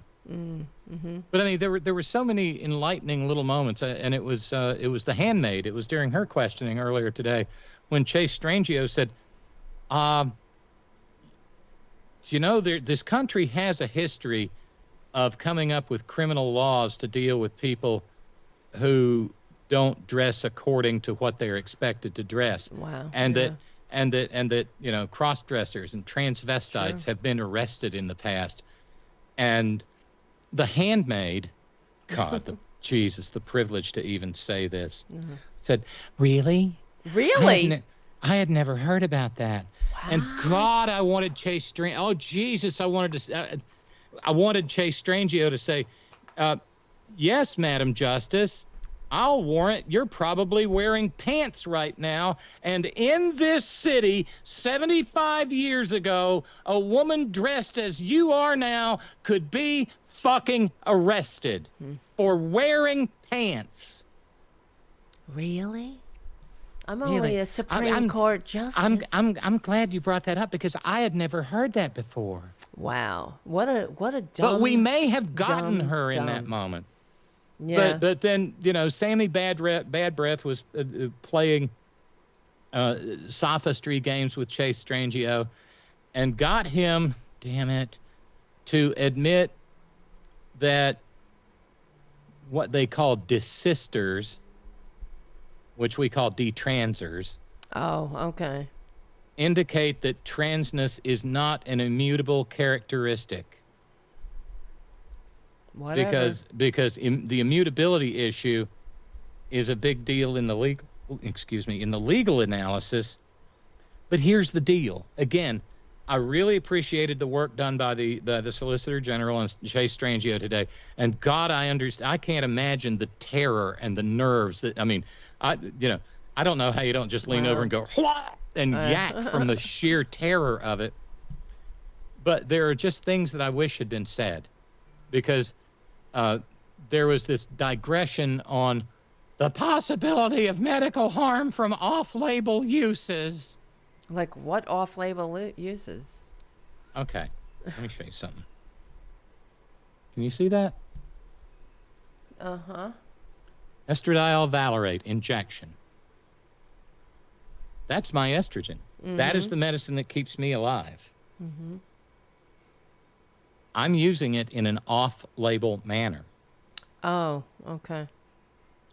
But it was pointed out that medicines get used for off-label purposes. Yeah. All the time. All the time. But then Brat wanted to bark and grunt about, so we're just going to figure out who we're going to harm here, huh? Who? It's not like it's that's the primary, outcome. We might possibly harm some trans fuck kids. You. Like he gives a shit. But we're definitely harming the people who desist because we let them have the hormones and then they detrans. But that's not your business anyway. Isn't that their own process? And one of the justices popped in and said, "Hold on. There is risk We're with going to let." Yeah, there's risk with it, and the poor little dipshit from Tennessee got wrapped up in it, but and she was addressing the dipshit from Tennessee when she said, "You've got this all wrong, bub. There is risk associated with every medication. Right. There is a risk associated with aspirin, but we make a value judgment that a vast number of people are helped by it, yes, and some are not." Right. But the point that I wish had been made, they did touch upon the fact, okay, so we're going to have to do a little math here, which means I'm on some really shaky ground. 1% of the population of this country, roughly, are trans. Okay? That, so that would be 3.3 million to 3.5 million people. Of that number, 1% or less detransition. Yeah. So 1% of 3.3 million is, 330,000 is 33,000 Americans. 33,000 people in this country. But of those 33,000, the number who detransitioned because they decided they weren't really trans after all is maybe 1% of that. So 1% of 33,000 is 330. All right. Okay. So what the argument was is that in the name of 330 people, we're going to harm it's our choice to harm them. Yeah, 3.3 million. But the point that they did not reach, and the point that neither Elizabeth Prelogar nor Chase Strangio made, was that of those detransitioners, the vast number who detransition, Tara, detransition because someone in their family threatens them or coerces them. Right. Or because they can't get a job. Right. Or because they can't afford the care. Yes. Or because they can't get housing. They can't be safe. And so that is the vast majority of detransitioners. Yeah, there's always the devil in the details. Just as a for instance, there's this horrible little grievance artist named Chloe Cole. Oh, God. Who is a professional liar and makes 6 figures a year with the Independent Women's Forum as their professional detransitioner. Oh, fuck. She's the one, huh? Yeah. Fucking bitch. And she never, she's, I may never be able to conceive now. Fuck you. It's There's like... I mean, just hold on, because this is it. There's not even any evidence that she ever had any surgery. She might have had breast reduction. Right. She might have had top surgery. But there's no evidence that she certainly didn't have a hysterectomy. She didn't have an oophorectomy. That's the removal of the ovaries. She didn't have a vaginectomy. She wasn't. We don't even know if she was actually on testosterone, but if she was, she wasn't. Oh yeah. Oh no. She said in Congress, my voice will never be a proper feminine voice now. Fuck you. And she's what they've got. And they trot her out like a show pony all over the country because they can't find, and God knows they're looking, they can't find another detranser who fits their model. Sure, they would trot them all out. Are you kidding me? It's just her. But clearly she's got more going, like more mental illness problems than anything else. And she said, well, it was supposed to be in informed consent, but there's really no such thing as informed consent because parents can't really consent. How? She's an idiot. Yeah, like what are you talking She's about? She's a dipshit. Not everybody's as ignorant and easily led as you. But the maggots want to throw these fits over detransers when detransers are, and look, if first of all, the majority of that tiny minority of detransers detrans, but they're still trans. Yeah. You know how I know this? Mm-hmm. Because I was one. Mm-hmm. I was one. Mm-hmm. I tried to transition in 2001, and I wasn't allowed to continue. There you go. Yeah. And it never went away, and I spent 20 years in hell, wondering if it would just be better off to, not be here.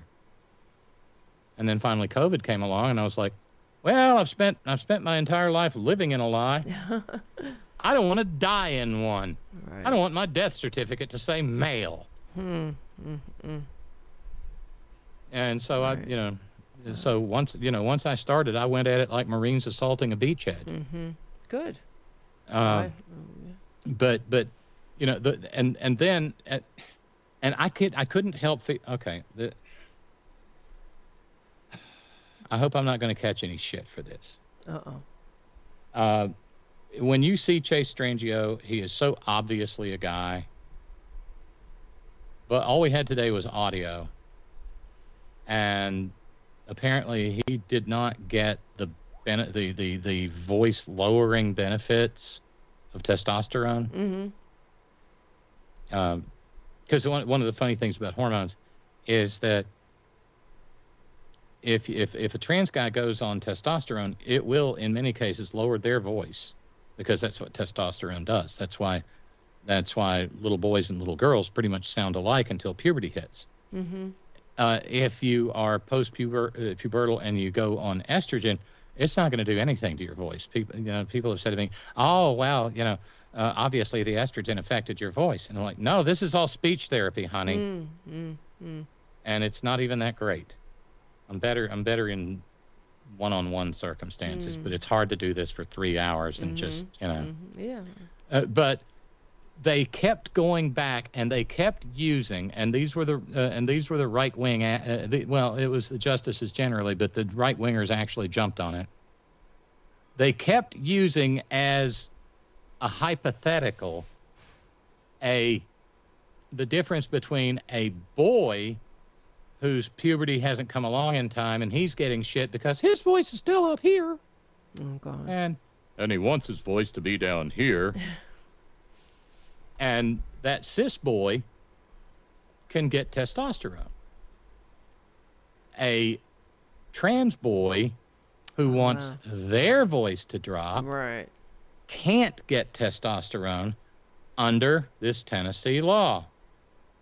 Right. And the point, and at one point in time, I mean, the lawyer for Tennessee was so bad, but I think he knew he didn't have to be. He thought it was in the bag. But he kept going, no, that's not the same. But he confessed judgment. He literally confessed judgment before the court saying, the cis boy could get the testosterone, but the trans boy could not.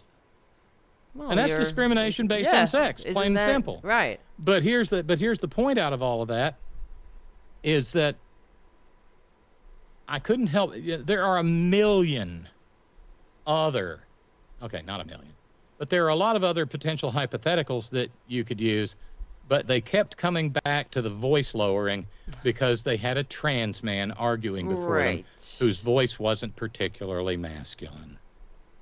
And it really pissed me off. Yeah, but if they're so concerned about presenting, quote unquote, then why are they fucking stepping in with preventing children who get gender affirming care so they don't have to go through male puberty or female puberty, depending, right?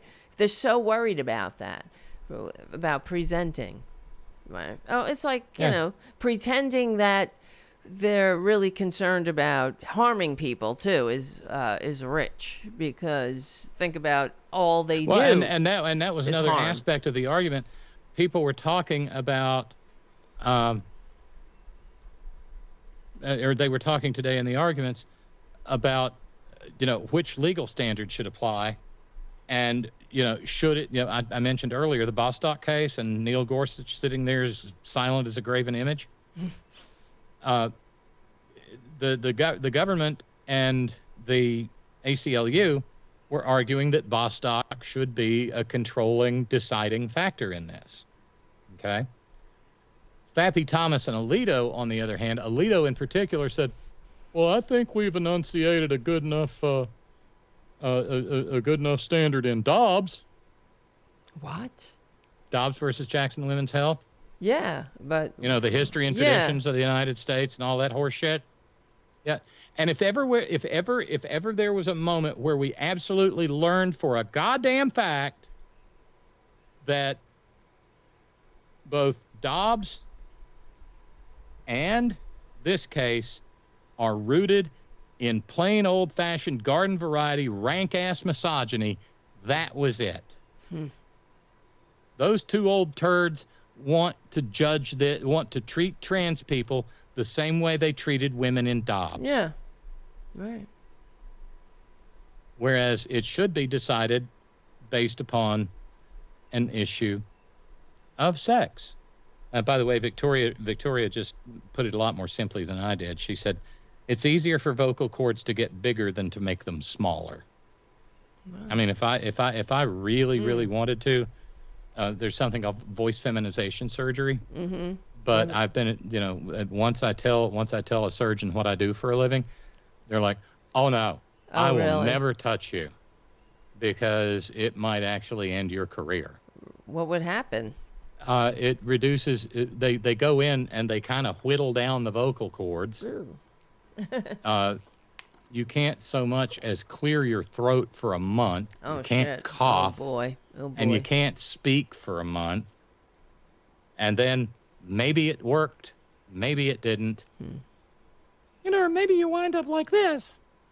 Oh wow, that's weird, right? You wind up sounding like you've been huffing helium all day, and I don't think that's really. I don't think this would suffice for a radio program.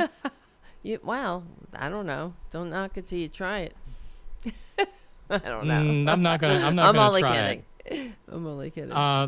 Some good people would listen coming. to you regardless. So you're sweet to say so. It's true. It's true. So anyway, let me just say, because if you want to see, we're doing the video simulcast at youtube.com/C for channel/Tarabuster, and there's a link in the description for headon.live, so you can help Robyn with her fundraising this evening, if you are so inclined. Yes, thank you. Please do. Because we have each other. That's it. We don't have big billionaire benefactors, and this is it. This is the liberal media, right?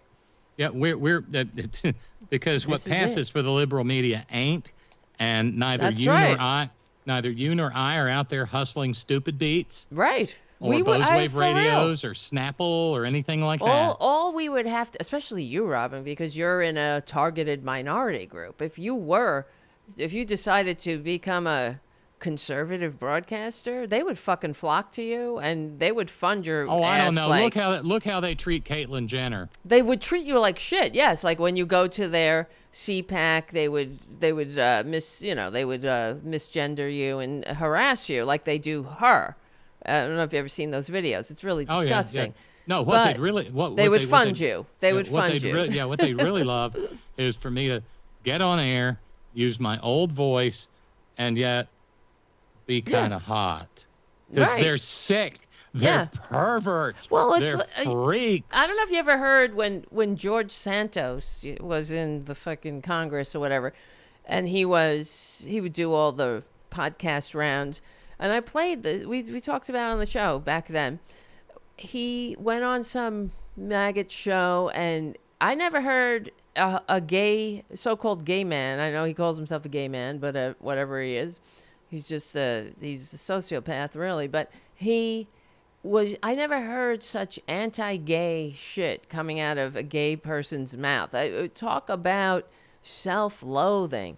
He had all of the maggot messaging down, and that's why they need the target, the representations from the targeted minority groups to act as a human shield. So they will take the gays here and there. They'll take people with darker pigment, people who like Diamond and Silk. They pluck them out of obscurity because they had the maggot line down. It's really true, and that's what they do. It absolutely is. Yeah, and it's like a perverse maggot version of Touched by an Angel. Right. That gives them permission to be ugly and racist and bigoted. See, we're not hateful. Look, there's one of us. And that's how what went on in the Supreme Court and what you're talking about with this their detransitioner or whatever. They argue by anecdote all the time. It's see, we got one here. Look, we can't be. Yeah, it didn't work for me, so nobody else should be able to do it either. Exactly. And same thing with when you have people of color or a gay Republican or whatever that espouse, and females too. And you notice like Perjury Trader Green. Just cis females like like Sarah Palin or whatever. They have to be even more misogynist than average Republican men.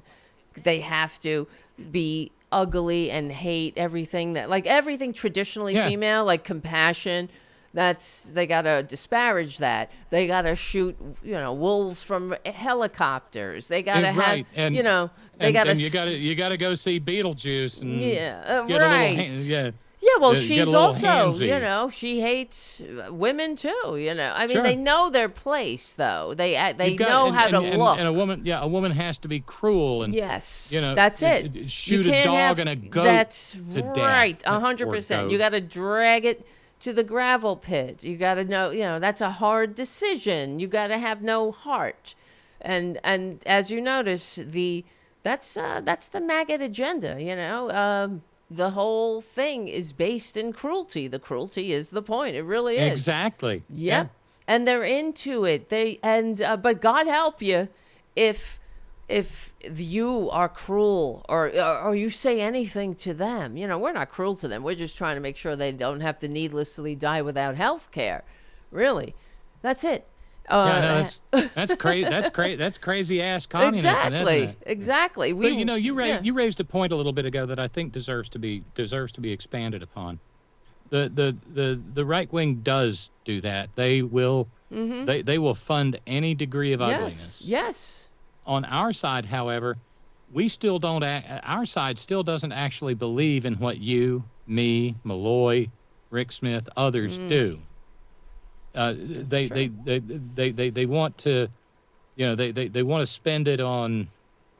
They want to spend their donor dollars on, donuts at the next committee meeting, where they will set the agenda for the next committee meeting. There used to be a running gag inside the mountaintop removal movement that, we're saving Appalachia one meeting at a time. That's funny. Yeah. Drove me crazy. But it's absolutely true.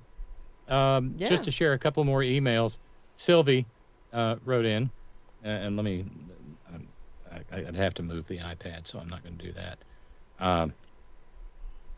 Sylvie said, Roxanne, dear, I well remember the night you came out on your very program and waited with you for the hormones, the surgeries, everything. Wow.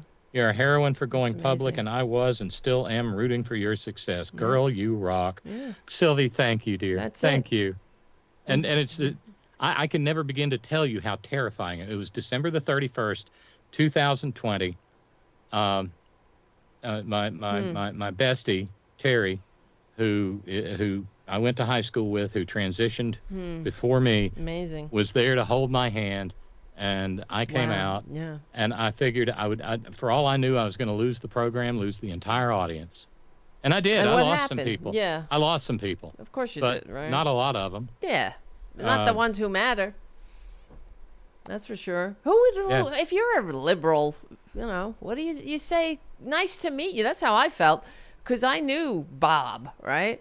I know Robyn. It's glad to meet you finally. And then all I thought, thinking about your life before, is that you just never know what people are struggling with. And I was very sad that you had to, that you had to go through that for so many years. That's all. And I'm glad that, and honestly, I'm just in awe of you, and you're an amazing, courage is the word that comes to mind, and everything else, and beauty and grace. Tara, that's part of what makes it so confusing to live in a place like where I live.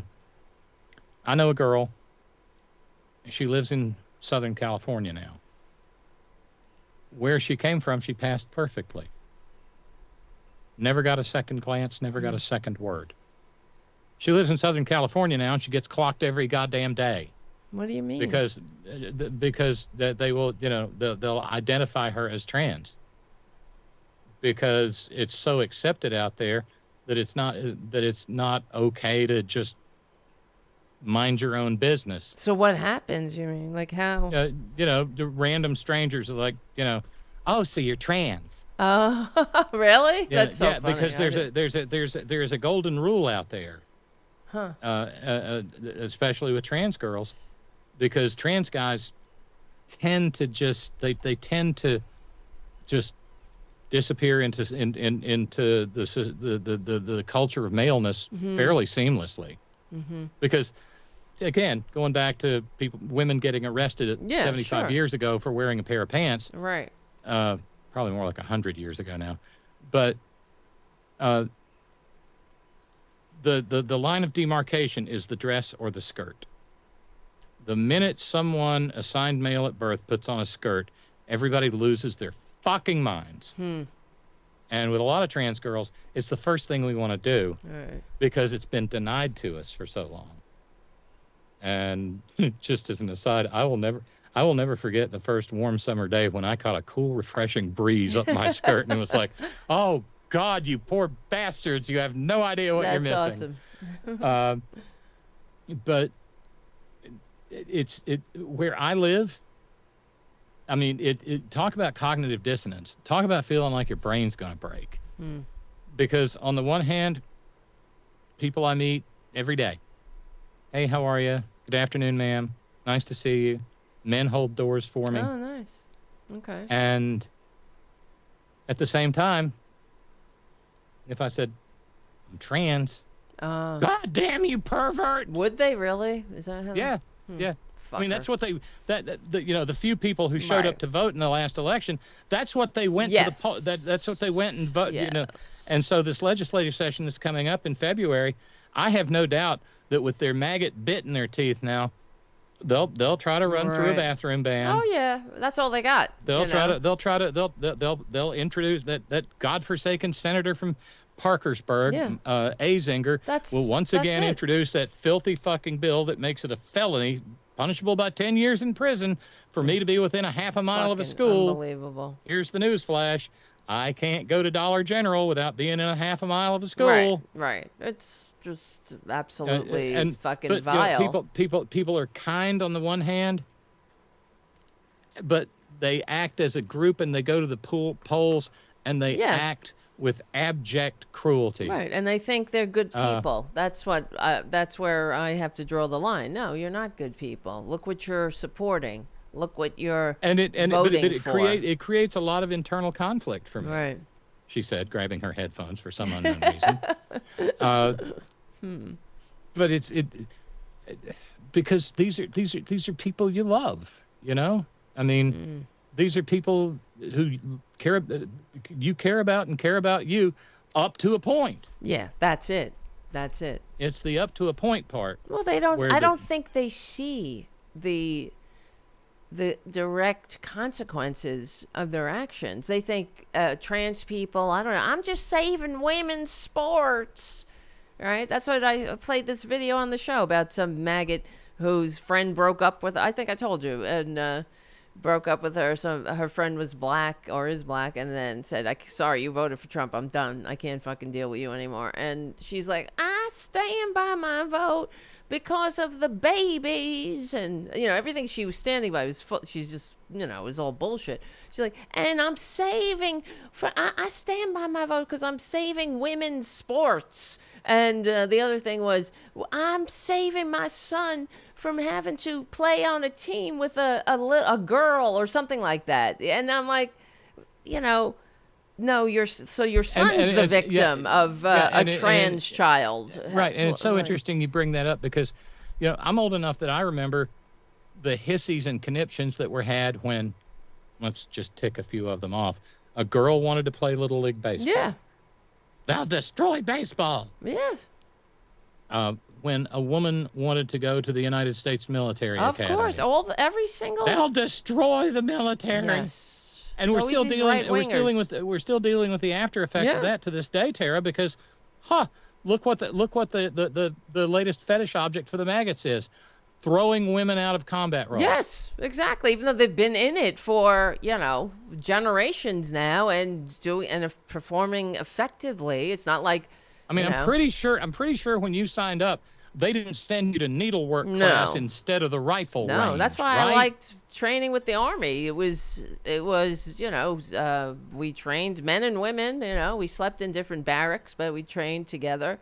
And I thought that was great. And there was no like girls over here, you know, we all had to jump off a Victory Tower, you know, and do the 50-mile road march with the pack on your back and all that, or the 15-mile, I should say. And, you know, that's what I liked about it.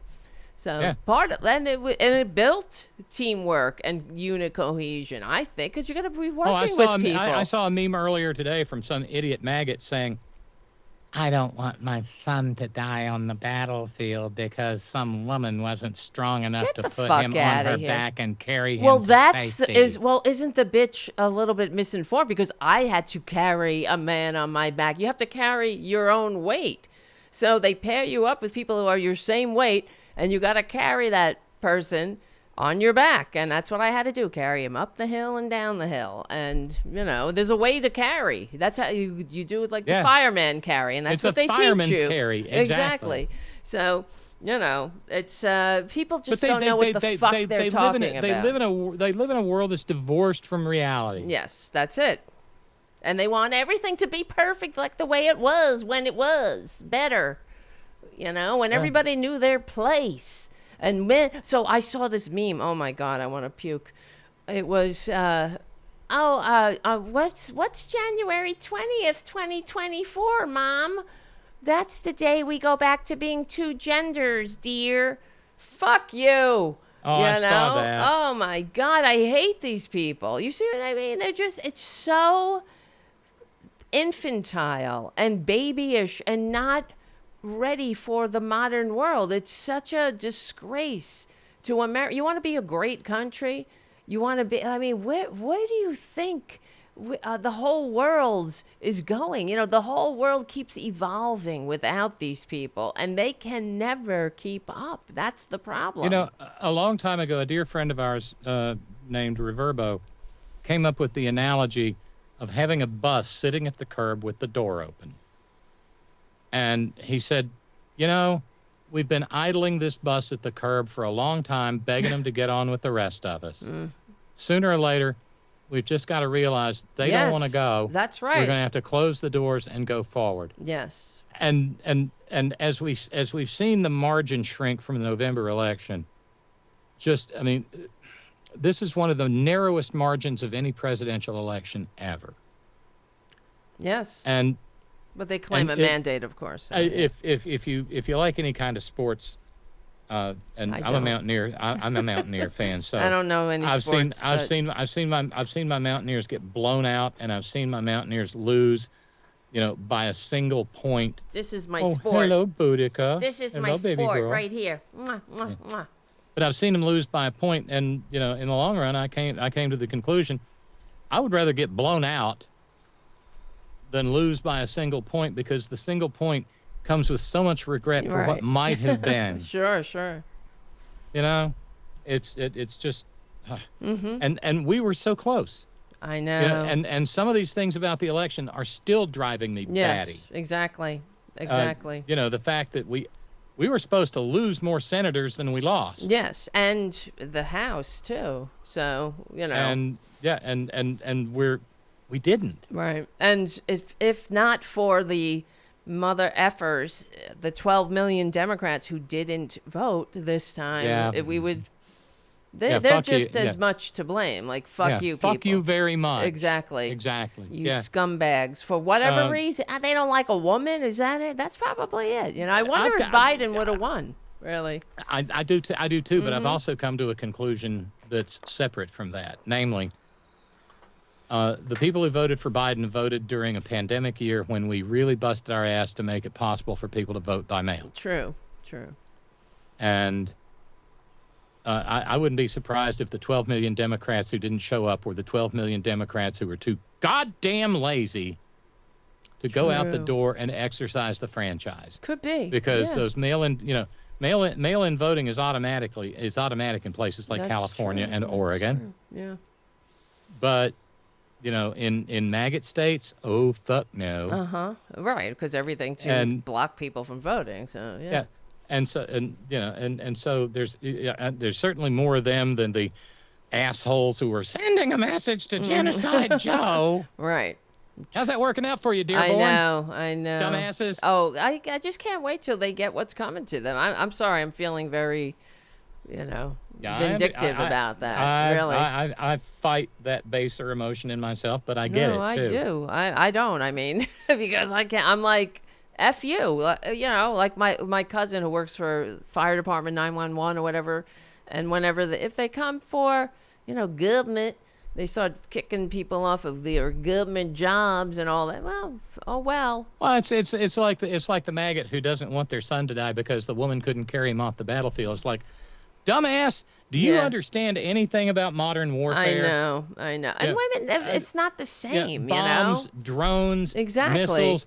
Nobody's lining up and shooting at each other that much anymore. We're not digging the trench. It's not 1918 here. Yeah, what you're worried about is whether a woman will be strong enough to pick up the pieces of your boy and take it off the battlefield. I mean, and she does it. It's so insulting, but that's who maggots are, and that's what I'm talking about with women. In order to be a woman in the Republican Party, you have to be openly, vocally, and very vehemently anti-women.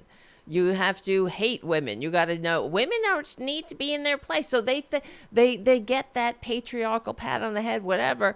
That's why she says shit like that. I don't want my son, to be blah, blah, blah. They get a little dopamine hit by being affirmed, right? To be by other hateful people. Yes, and the men who are so fragile.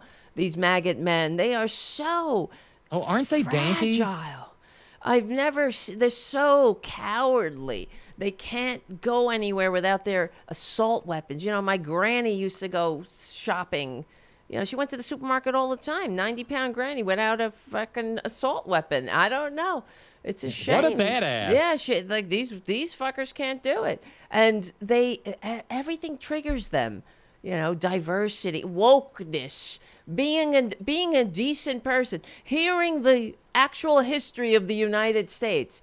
Oh, it's too woke. They can't handle it. They even wrote it into the laws. You can't talk about the actual history of the United States because that might make somebody feel bad, right? Yeah, because we can't talk about the St. Bernard Parish massacre in Louisiana. We can't talk about the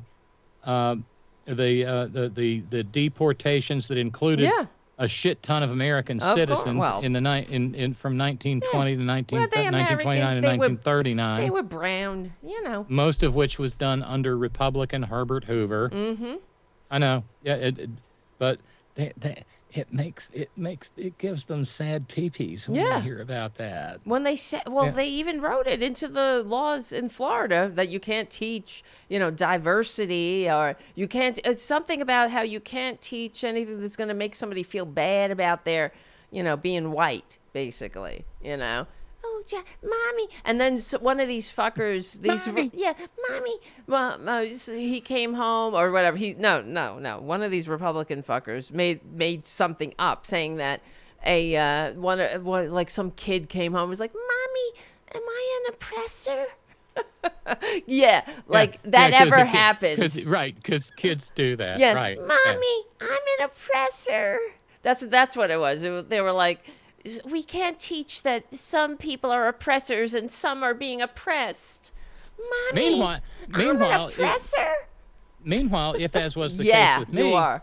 It's perfectly okay for the little kid to come home and look at their mom. Mommy, what does the F word mean? Right. Exactly. Or why? That's what they call me at school now. Exactly. Or what about, if just any of them, if the only thing that they're ever consistent with is the hypocrisy of the Republican Party. It's like, how are we ever gonna overcome them? Because they have entirely too much power. This is the problem. We could have a very nice country if they were only the permanent minority that they should be. They need to be a minority. Mm-hmm. They're not fit to be in the majority. Look at that. They don't have the maturity for it. Yeah, we were talking earlier this evening about the 47% in the basket of deplorables. Mm-hmm. They don't need to be in a minority. They need to be driven underground. Yeah. Back to being embarrassed about it. Back to when it wasn't okay to talk that way. That's right. I'm still waiting for the Nazis who marched in Columbus who got unmasked. I'm still waiting for a list of their goddamn names. Exactly. They should be publicized all over the country. Mm-hmm. Well, because this country has, Karl Popper's paradox says that this country doesn't have a chance. That's right. You can't. Right. If we tolerate these fuckers. That's right. A few more messages. The myth of intolerance. What is that? What is that called? The paradox of intolerance. Yeah. A few other messages. Micah said, "Hi, Tara." Hi. And then she said, +1 for everything that Sylvie said. You lit the way for me and still do. I still remember the maggot at the West Virginia State House who said you obviously belong in the women's restroom. Yeah. That was a highlight of my transition without a doubt. And then from email, Cynthia wrote in and said, "Yeah, I wrote in the night you came out too. I remember that night well. You done did me proud." Thank you, Cynthia's a big sister. She's held my hand along the way too. I remember when you told me. What did I say? Anything? I don't remember. You called me up. You said nice to meet you. Oh, really? Okay. Yeah. Okay. Because I remember you were like, "Hi, you got a minute?" Like it was like very serious. I'm like, "Yeah, what the hell's going on here?" And you're like, "I'm trans as fuck." I'm like, "What?" Yeah. I made that call to you. I made that call to Malloy. Mm-hmm. I made that call to Wayne, who's no longer with us. He's like, "All right, I want to see you." And I sent him a thing. He goes, "God damn, you're a hell of a lot better as a woman than you ever were as a man. You were an ugly son of a bitch." That's very affirming. You are yourself. Yeah. Very affirming. You're happy. You're not. Bob was like smoking all the time, and Bob was like self-medicating, and you were harming yourself. Now you're like happy.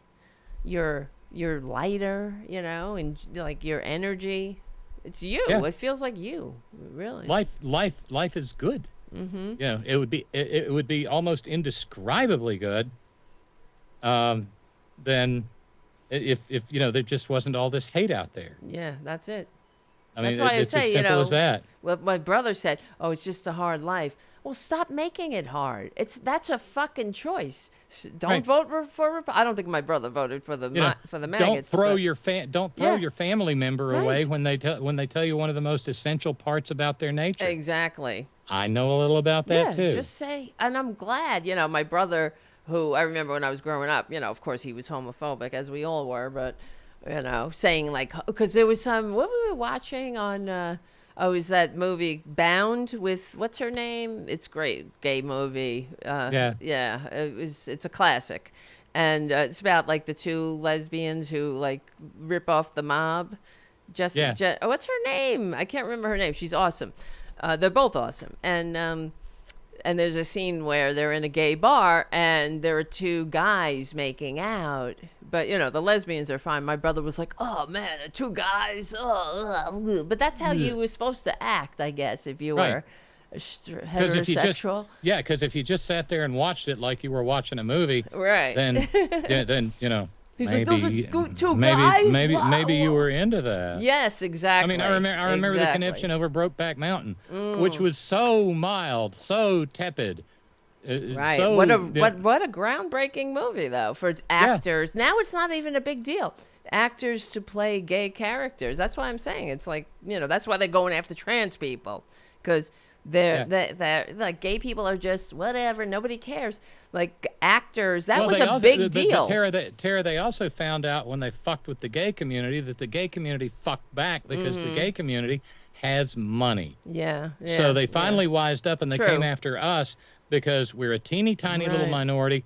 And did you know that the average trans woman makes less than $20,000 a year? I did know that. And that there are, more, I don't know what the stat is, but that there's a lot of homelessness and because people get kicked out of their houses, they can't get jobs, they're completely discriminated against. And I guess we're having old home week here tonight to a certain extent, because Micah just said, I remember making that call to you. Hey, think we have more in common than we thought. And, Blondie me goes, what? and I had to be told, I'm trans too. Oh, wow. Yeah. And awesome. She's been a part of the Horn Family Community Congregation for 15, 16, 17, almost. Well, that's another thing that maggots are afraid of too, because they're like, oh, there's a social contagion. It's not that. So people are like, oh, gee, I think I'll be trans. Like kids will be like, I think this is the coolest thing to be. It's not that at all. It's just that when people come out, then others feel that it's okay. They did it. Everybody needs role models. Yeah, exactly. Same thing with with gays in general. That's why there was a big campaign about visibility. Years ago about gay people and outing gay celebrities. That was another thing that, because if all the gays turned purple one day, it would be impossible to discriminate against gays in general. But the same thing for trans people. So, it's true. It's true. It has to be just demystified. That's the thing that Republicans annoy me, because if Jesus came back, they all pretend to be, of course, Christian, but they're not. If Jesus came back, they'd crucify him again. Yeah. And, hey, where are the nails? Exactly. He'd be too woke. He'd be hanging out with the trans people. That's for sure. He would not be hanging out with perjury Trader Green or Trader Trump.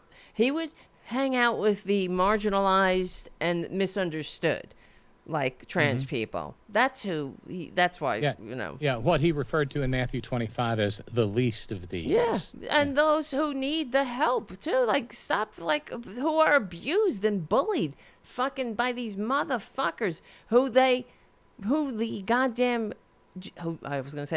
goddamn Jesus, who Jesus warned us about. I mean, I don't get how they even look themselves or even declare themselves to be Christian. It's just so unbelievable. And yet their gospel shops are packed every Sunday. Right. And what a beautiful grift that is.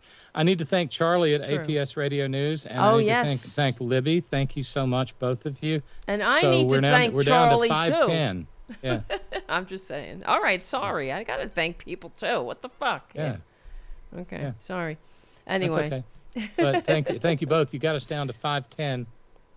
We're making real progress. Jeremy said, D-trans, you and I know, and other people like us know, most were forced back into the closet. I include the ex-Navy SEAL who transitioned and then went back and said it wasn't for them. And they were clearly bullied out of their transition because, you can't be a Navy SEAL and then be a tran. Oh, man. Oh, yeah. Wow. A couple other things. This is wonderful. Coming out to Mom, Matt in San Francisco says, I was driving my mom somewhere. She turned to me and asked very seriously, I've been wanting to ask you something. I said, yes, I am. She said, God damn it, Matthew, why do you have to be such an ass about it? I just want to make sure you're happy. I appreciate that, Mom. I'm as happy as a gay person can be. It was during the AIDS pandemic, so it was tough being joyous when I was going to more funerals than my grandma. That's so funny. Oh, man. That's a good story. That is good. I when I came out to my mother, I said, I'm gay. And I said, I'm a lesbian, whatever. And she goes, that's okay, Tara. Lots of people are lesbian. Thousands, in fact. That's what she said. So, and I was like, yeah, I think there are about 1,000 of us now. Yeah. Maybe a little more, a little less. Right. Yeah. But then she called my sister. And then my sister told me. Because she's like, guess what? And my sister's like, what?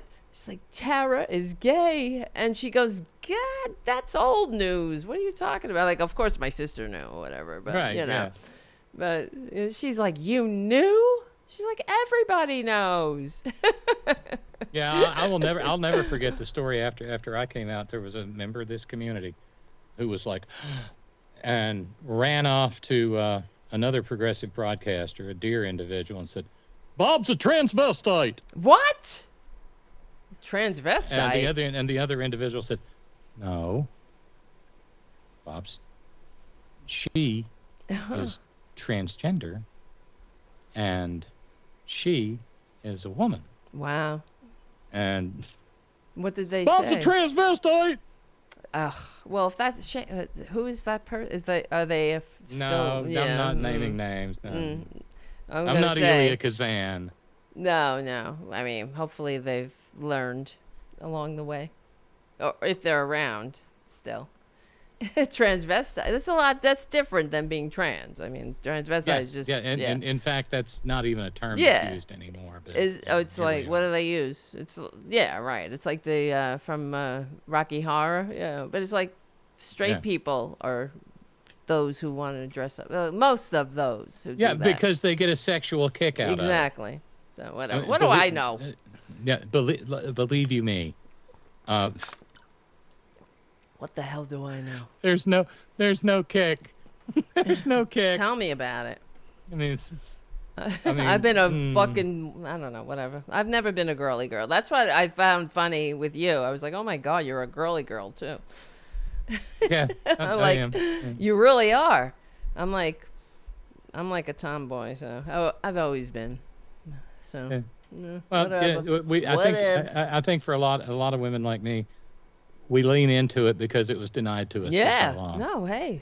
I know a lot of girly girls. That's fine. It's just not for me. Like, I couldn't care. I mean, like, my sister's a girly girl, you know? Like, for me, it's fun. For me, it's fun. 90% girly It's girl. absolutely, it's fun. Yeah, like, they enjoy dressing up. I hate that. I hate dressing up. I hate putting on a dress.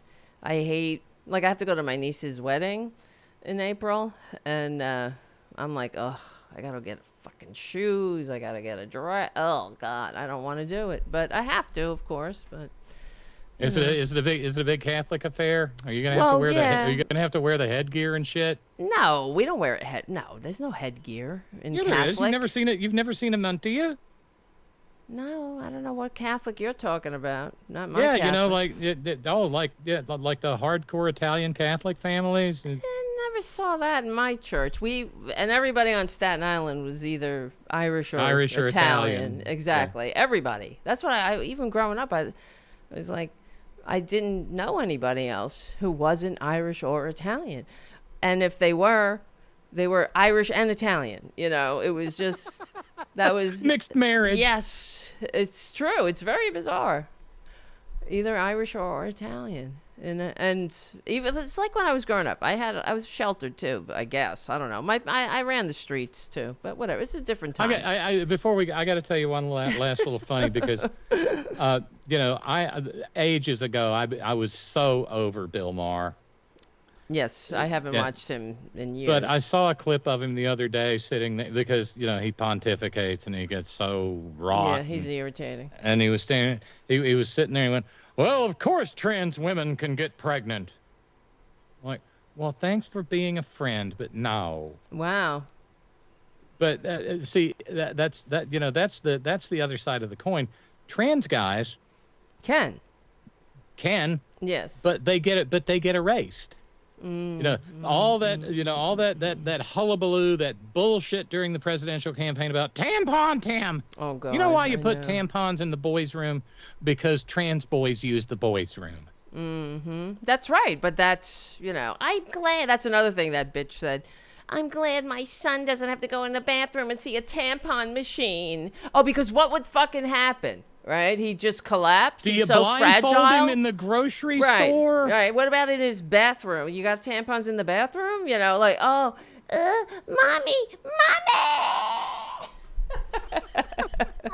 And then they fucking collapse. What a bunch of babies these people are. But they're so stupid. I see posts all the time from chuds, dude bros, and the like who are like, we're ruining an entire generation of girls, stealing their virginity with tampons. Oh, Jesus Christ! It never stops. And then there's the chuds who think that women pee out their vaginas.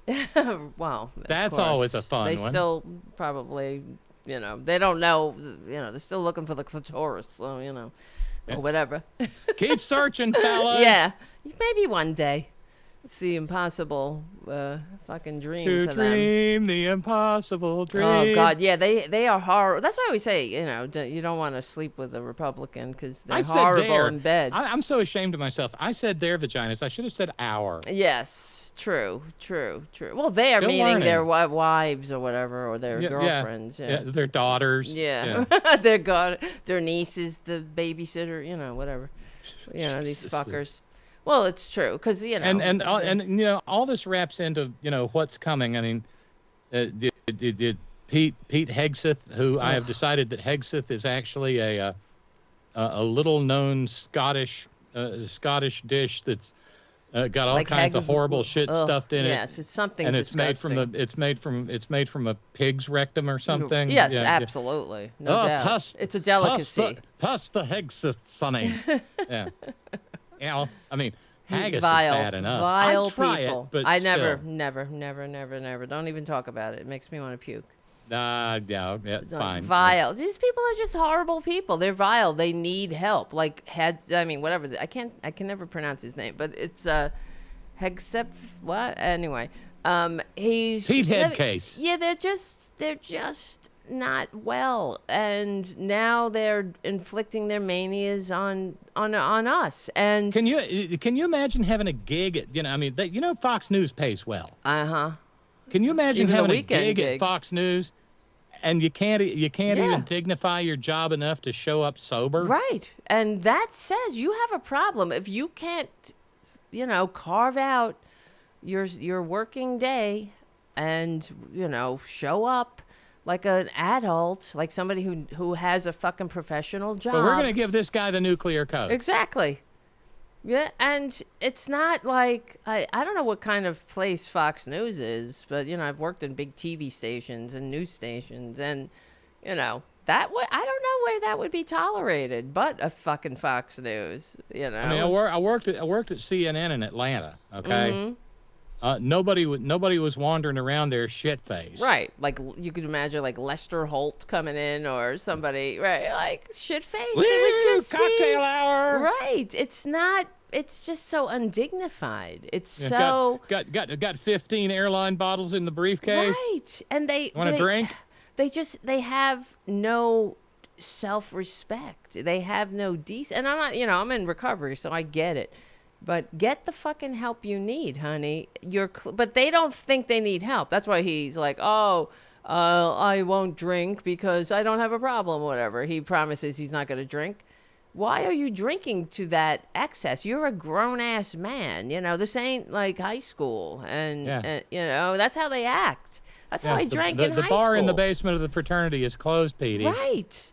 And you go and you show up at your job, and they said he looked like and he smelled like he was drinking. Like, he can't stop. It's like, they're very sick people. But the problem is too that it's also to ask for help. This is how weak they are. They think that asking for help is weak, but no, honey, it's the goddamn. It takes courage to admit you have a problem, to ask for help, to get help.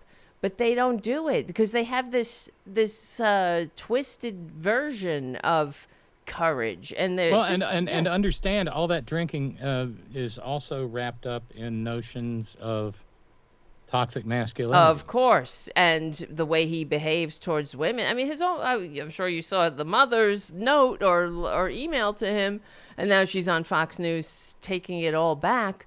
But you can't take back the fact that you called your own son a serial abuser of women. And then she says, oh, he's come a long way, especially now he's changed. Has he? Has he? He shows up at work I drunk.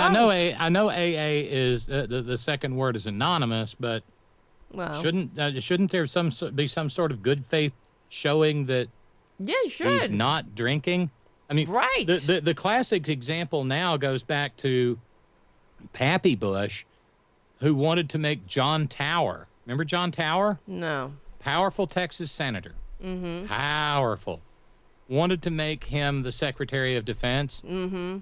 And it turned out that, if John Tower got a couple of pops in him, then John Tower was right bothersome to the ladies. Oh, okay. Well, like and the senators went to Pappy Bush and said, just no. Wow. No. Isn't that the good old days, huh? And Pappy was like, well, I always liked John Tower and I respected him, but I didn't know he was a drinker like that. Yeah, meanwhile, he's raising a son who would later be president, who got so fucking wasted he drove his car through the plate glass window of his living room, and called out his daddy for a fist fight when he was wasted. But he was youth. It was his, right. You think you can take me? Come on, I'll fight you, daddy. But he said that was his youthful indiscretion. Yes, when he was 40. 40. Yeah. Youthful. Oh, these people. That's what I'm saying. And actually, that fits in to what I always say about Republicans is that they lack the fundamental maturity to function in a free democratic society. And there you go. He's 40, right? And he's still. I'm a child. I'm like a child in youthful indiscretion because they never fucking grow up. They don't have it. Can I have a popsicle? Can I have a popsicle, Mama? It's true.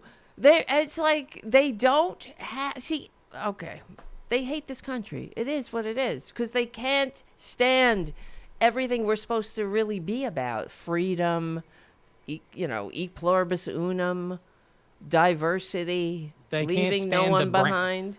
Can't stand the brownness because they want to leave the brown folks behind. Right. Well, as long as the brown people know their place, if everybody gets in their place, then it will be utopia. That's the maggot way. Right. The beatings will continue until morale improves. That's why, there's only two genders. Get in your place. Now, everybody should follow the Bible. Everybody should be like me. Okay. Everybody, let's follow the Bible.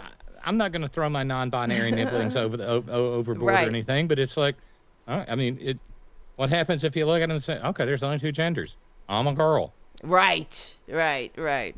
I mean, it's just like, don't blow their minds there, Robyn. They'll find something else, that's for sure. But it's really about keeping people divided. And, I really wish that they were Christian or they behaved like the Jesus they pretend to worship expressly instructed them to do. It's not, you don't have to figure it out. Like, he told you how to behave. Care for people, right? don't leave anybody behind. Oh, the stranger, instead of welcoming the stranger, you build a fucking wall and put goddamn alligators and razors in the moat. That sharks with frickin' razor, right. laser beams. Right. I mean, when I was bad-tempered trout. Right. I mean, when I was hungry, you kicked me when I was down. When I was old, you privatized my Social Security. You kicked me off of my health care. When I was sick. It's like everything. Well, I mentioned the U.S. Conference of Catholic Bishops filing an amicus curiae brief with this Skrmetti case. It's like, wow, you're Catholic bishops. Guess you missed that whole, suffer the little children to come unto me, and you read that as, hey, let's make the trans kids suffer. That's it. In the name of Jesus. That's it, because they don't have any business. Thinking about anybody's pee-pee, like, fuck off, leave that, it's really, they're very pee-pee obsessed. This is the pee-pee patrol, the pee-pee police, all of them, is the pee-pee in the right bathroom, is the pee-pee got the right clothes according to them. That's what I'm talking about, like, the infantilism of it. They can't seem to wrap their brain around, actual life, adulting. That it's life and humanity. It's more complex than what they want it to be. Like, everything is. They really distill it down to this childish. I don't know. It's like, but it's not even a decent child. It's a bully child. It's a horrible child that you would put in detention. And if the children behaved like the Republicans, right? If they were running a high school student election and they behaved like Trump, oh, I'm better than old Horseface over here, or no, I wouldn't rape her. She's too ugly to rape, or whatever. It's like, yeah, she's definitely not my type. Right. Not my type. The kids would be, it's just like everything this is what I'm trying to say, is that my whole life, we've been enduring the Republican freak out du jour about all the time, about whatever the fuck, Bill Clinton. What about the children? Everything is about the fucking children. They hate the children, and they've been dragging us through their manias for generations, and they're just so full of shit. I could actually bear them. I could really endure them if they weren't so goddamn full of shit.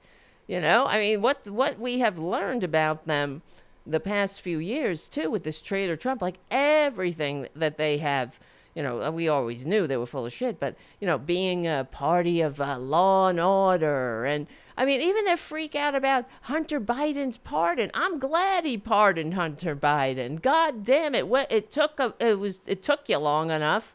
For Christ's sakes, but could we do Leonard Peltier now? What's that? Yes, Leonard Peltier. He's 80 years old. Could we just commute his sentence out of a sense of basic human decency? Well, yeah, probably rotting away in a federal prison. Right. This has been wonderful, Tara. All right. I'm gonna get out of here. Oh my God, it's almost. Where is Boudica? Booty. She's trying to.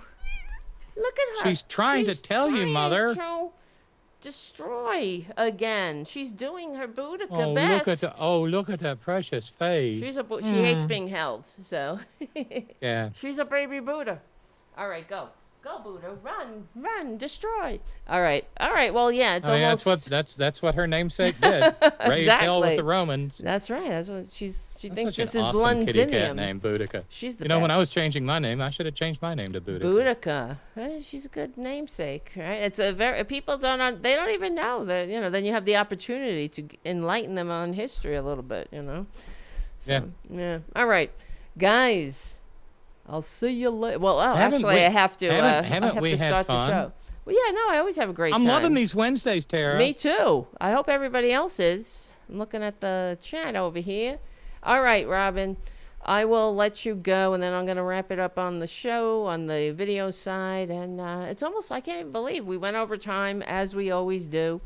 And we'll see. We'll see what happens. Keep it lit. And Watch your I'm back. Mike Malloy. Yeah. And we'll be filling in for Mike later. Oh, this that's month. right. Yeah, that's right. That's right. All right. I'll talk to you later, kid. Okay. All right, my love. Love you. Love you. See you soon. Bye. Oh, Jesus Christ. That's Boudica. She's just knocked the lamp over. Wonderful. All right. See you later. Go away before she hurts something else. This is what happens. She just gets in a Boudica frame of mind. There's a golden retriever back in the mansion who's been having a conniptions for about the last 43 minutes. Uh-oh. Yeah, if I don't come through the door, he gets very upset. All right. You better go see to him. All righty. Right. I'll talk to you later. See ya. See you soon. Bye-bye. Bye. All right, everybody. You know who that was? All right, guys. Listen. I'm going to go myself. What do you think? Everybody okay? Do you enjoy these Wednesdays? I do. Thank you, Jim. Jim says Wednesday shows are cool. And yeah, I like it. I got to, I don't know. I got to clean up. Boudica's she's discovered new areas in the house to destroy.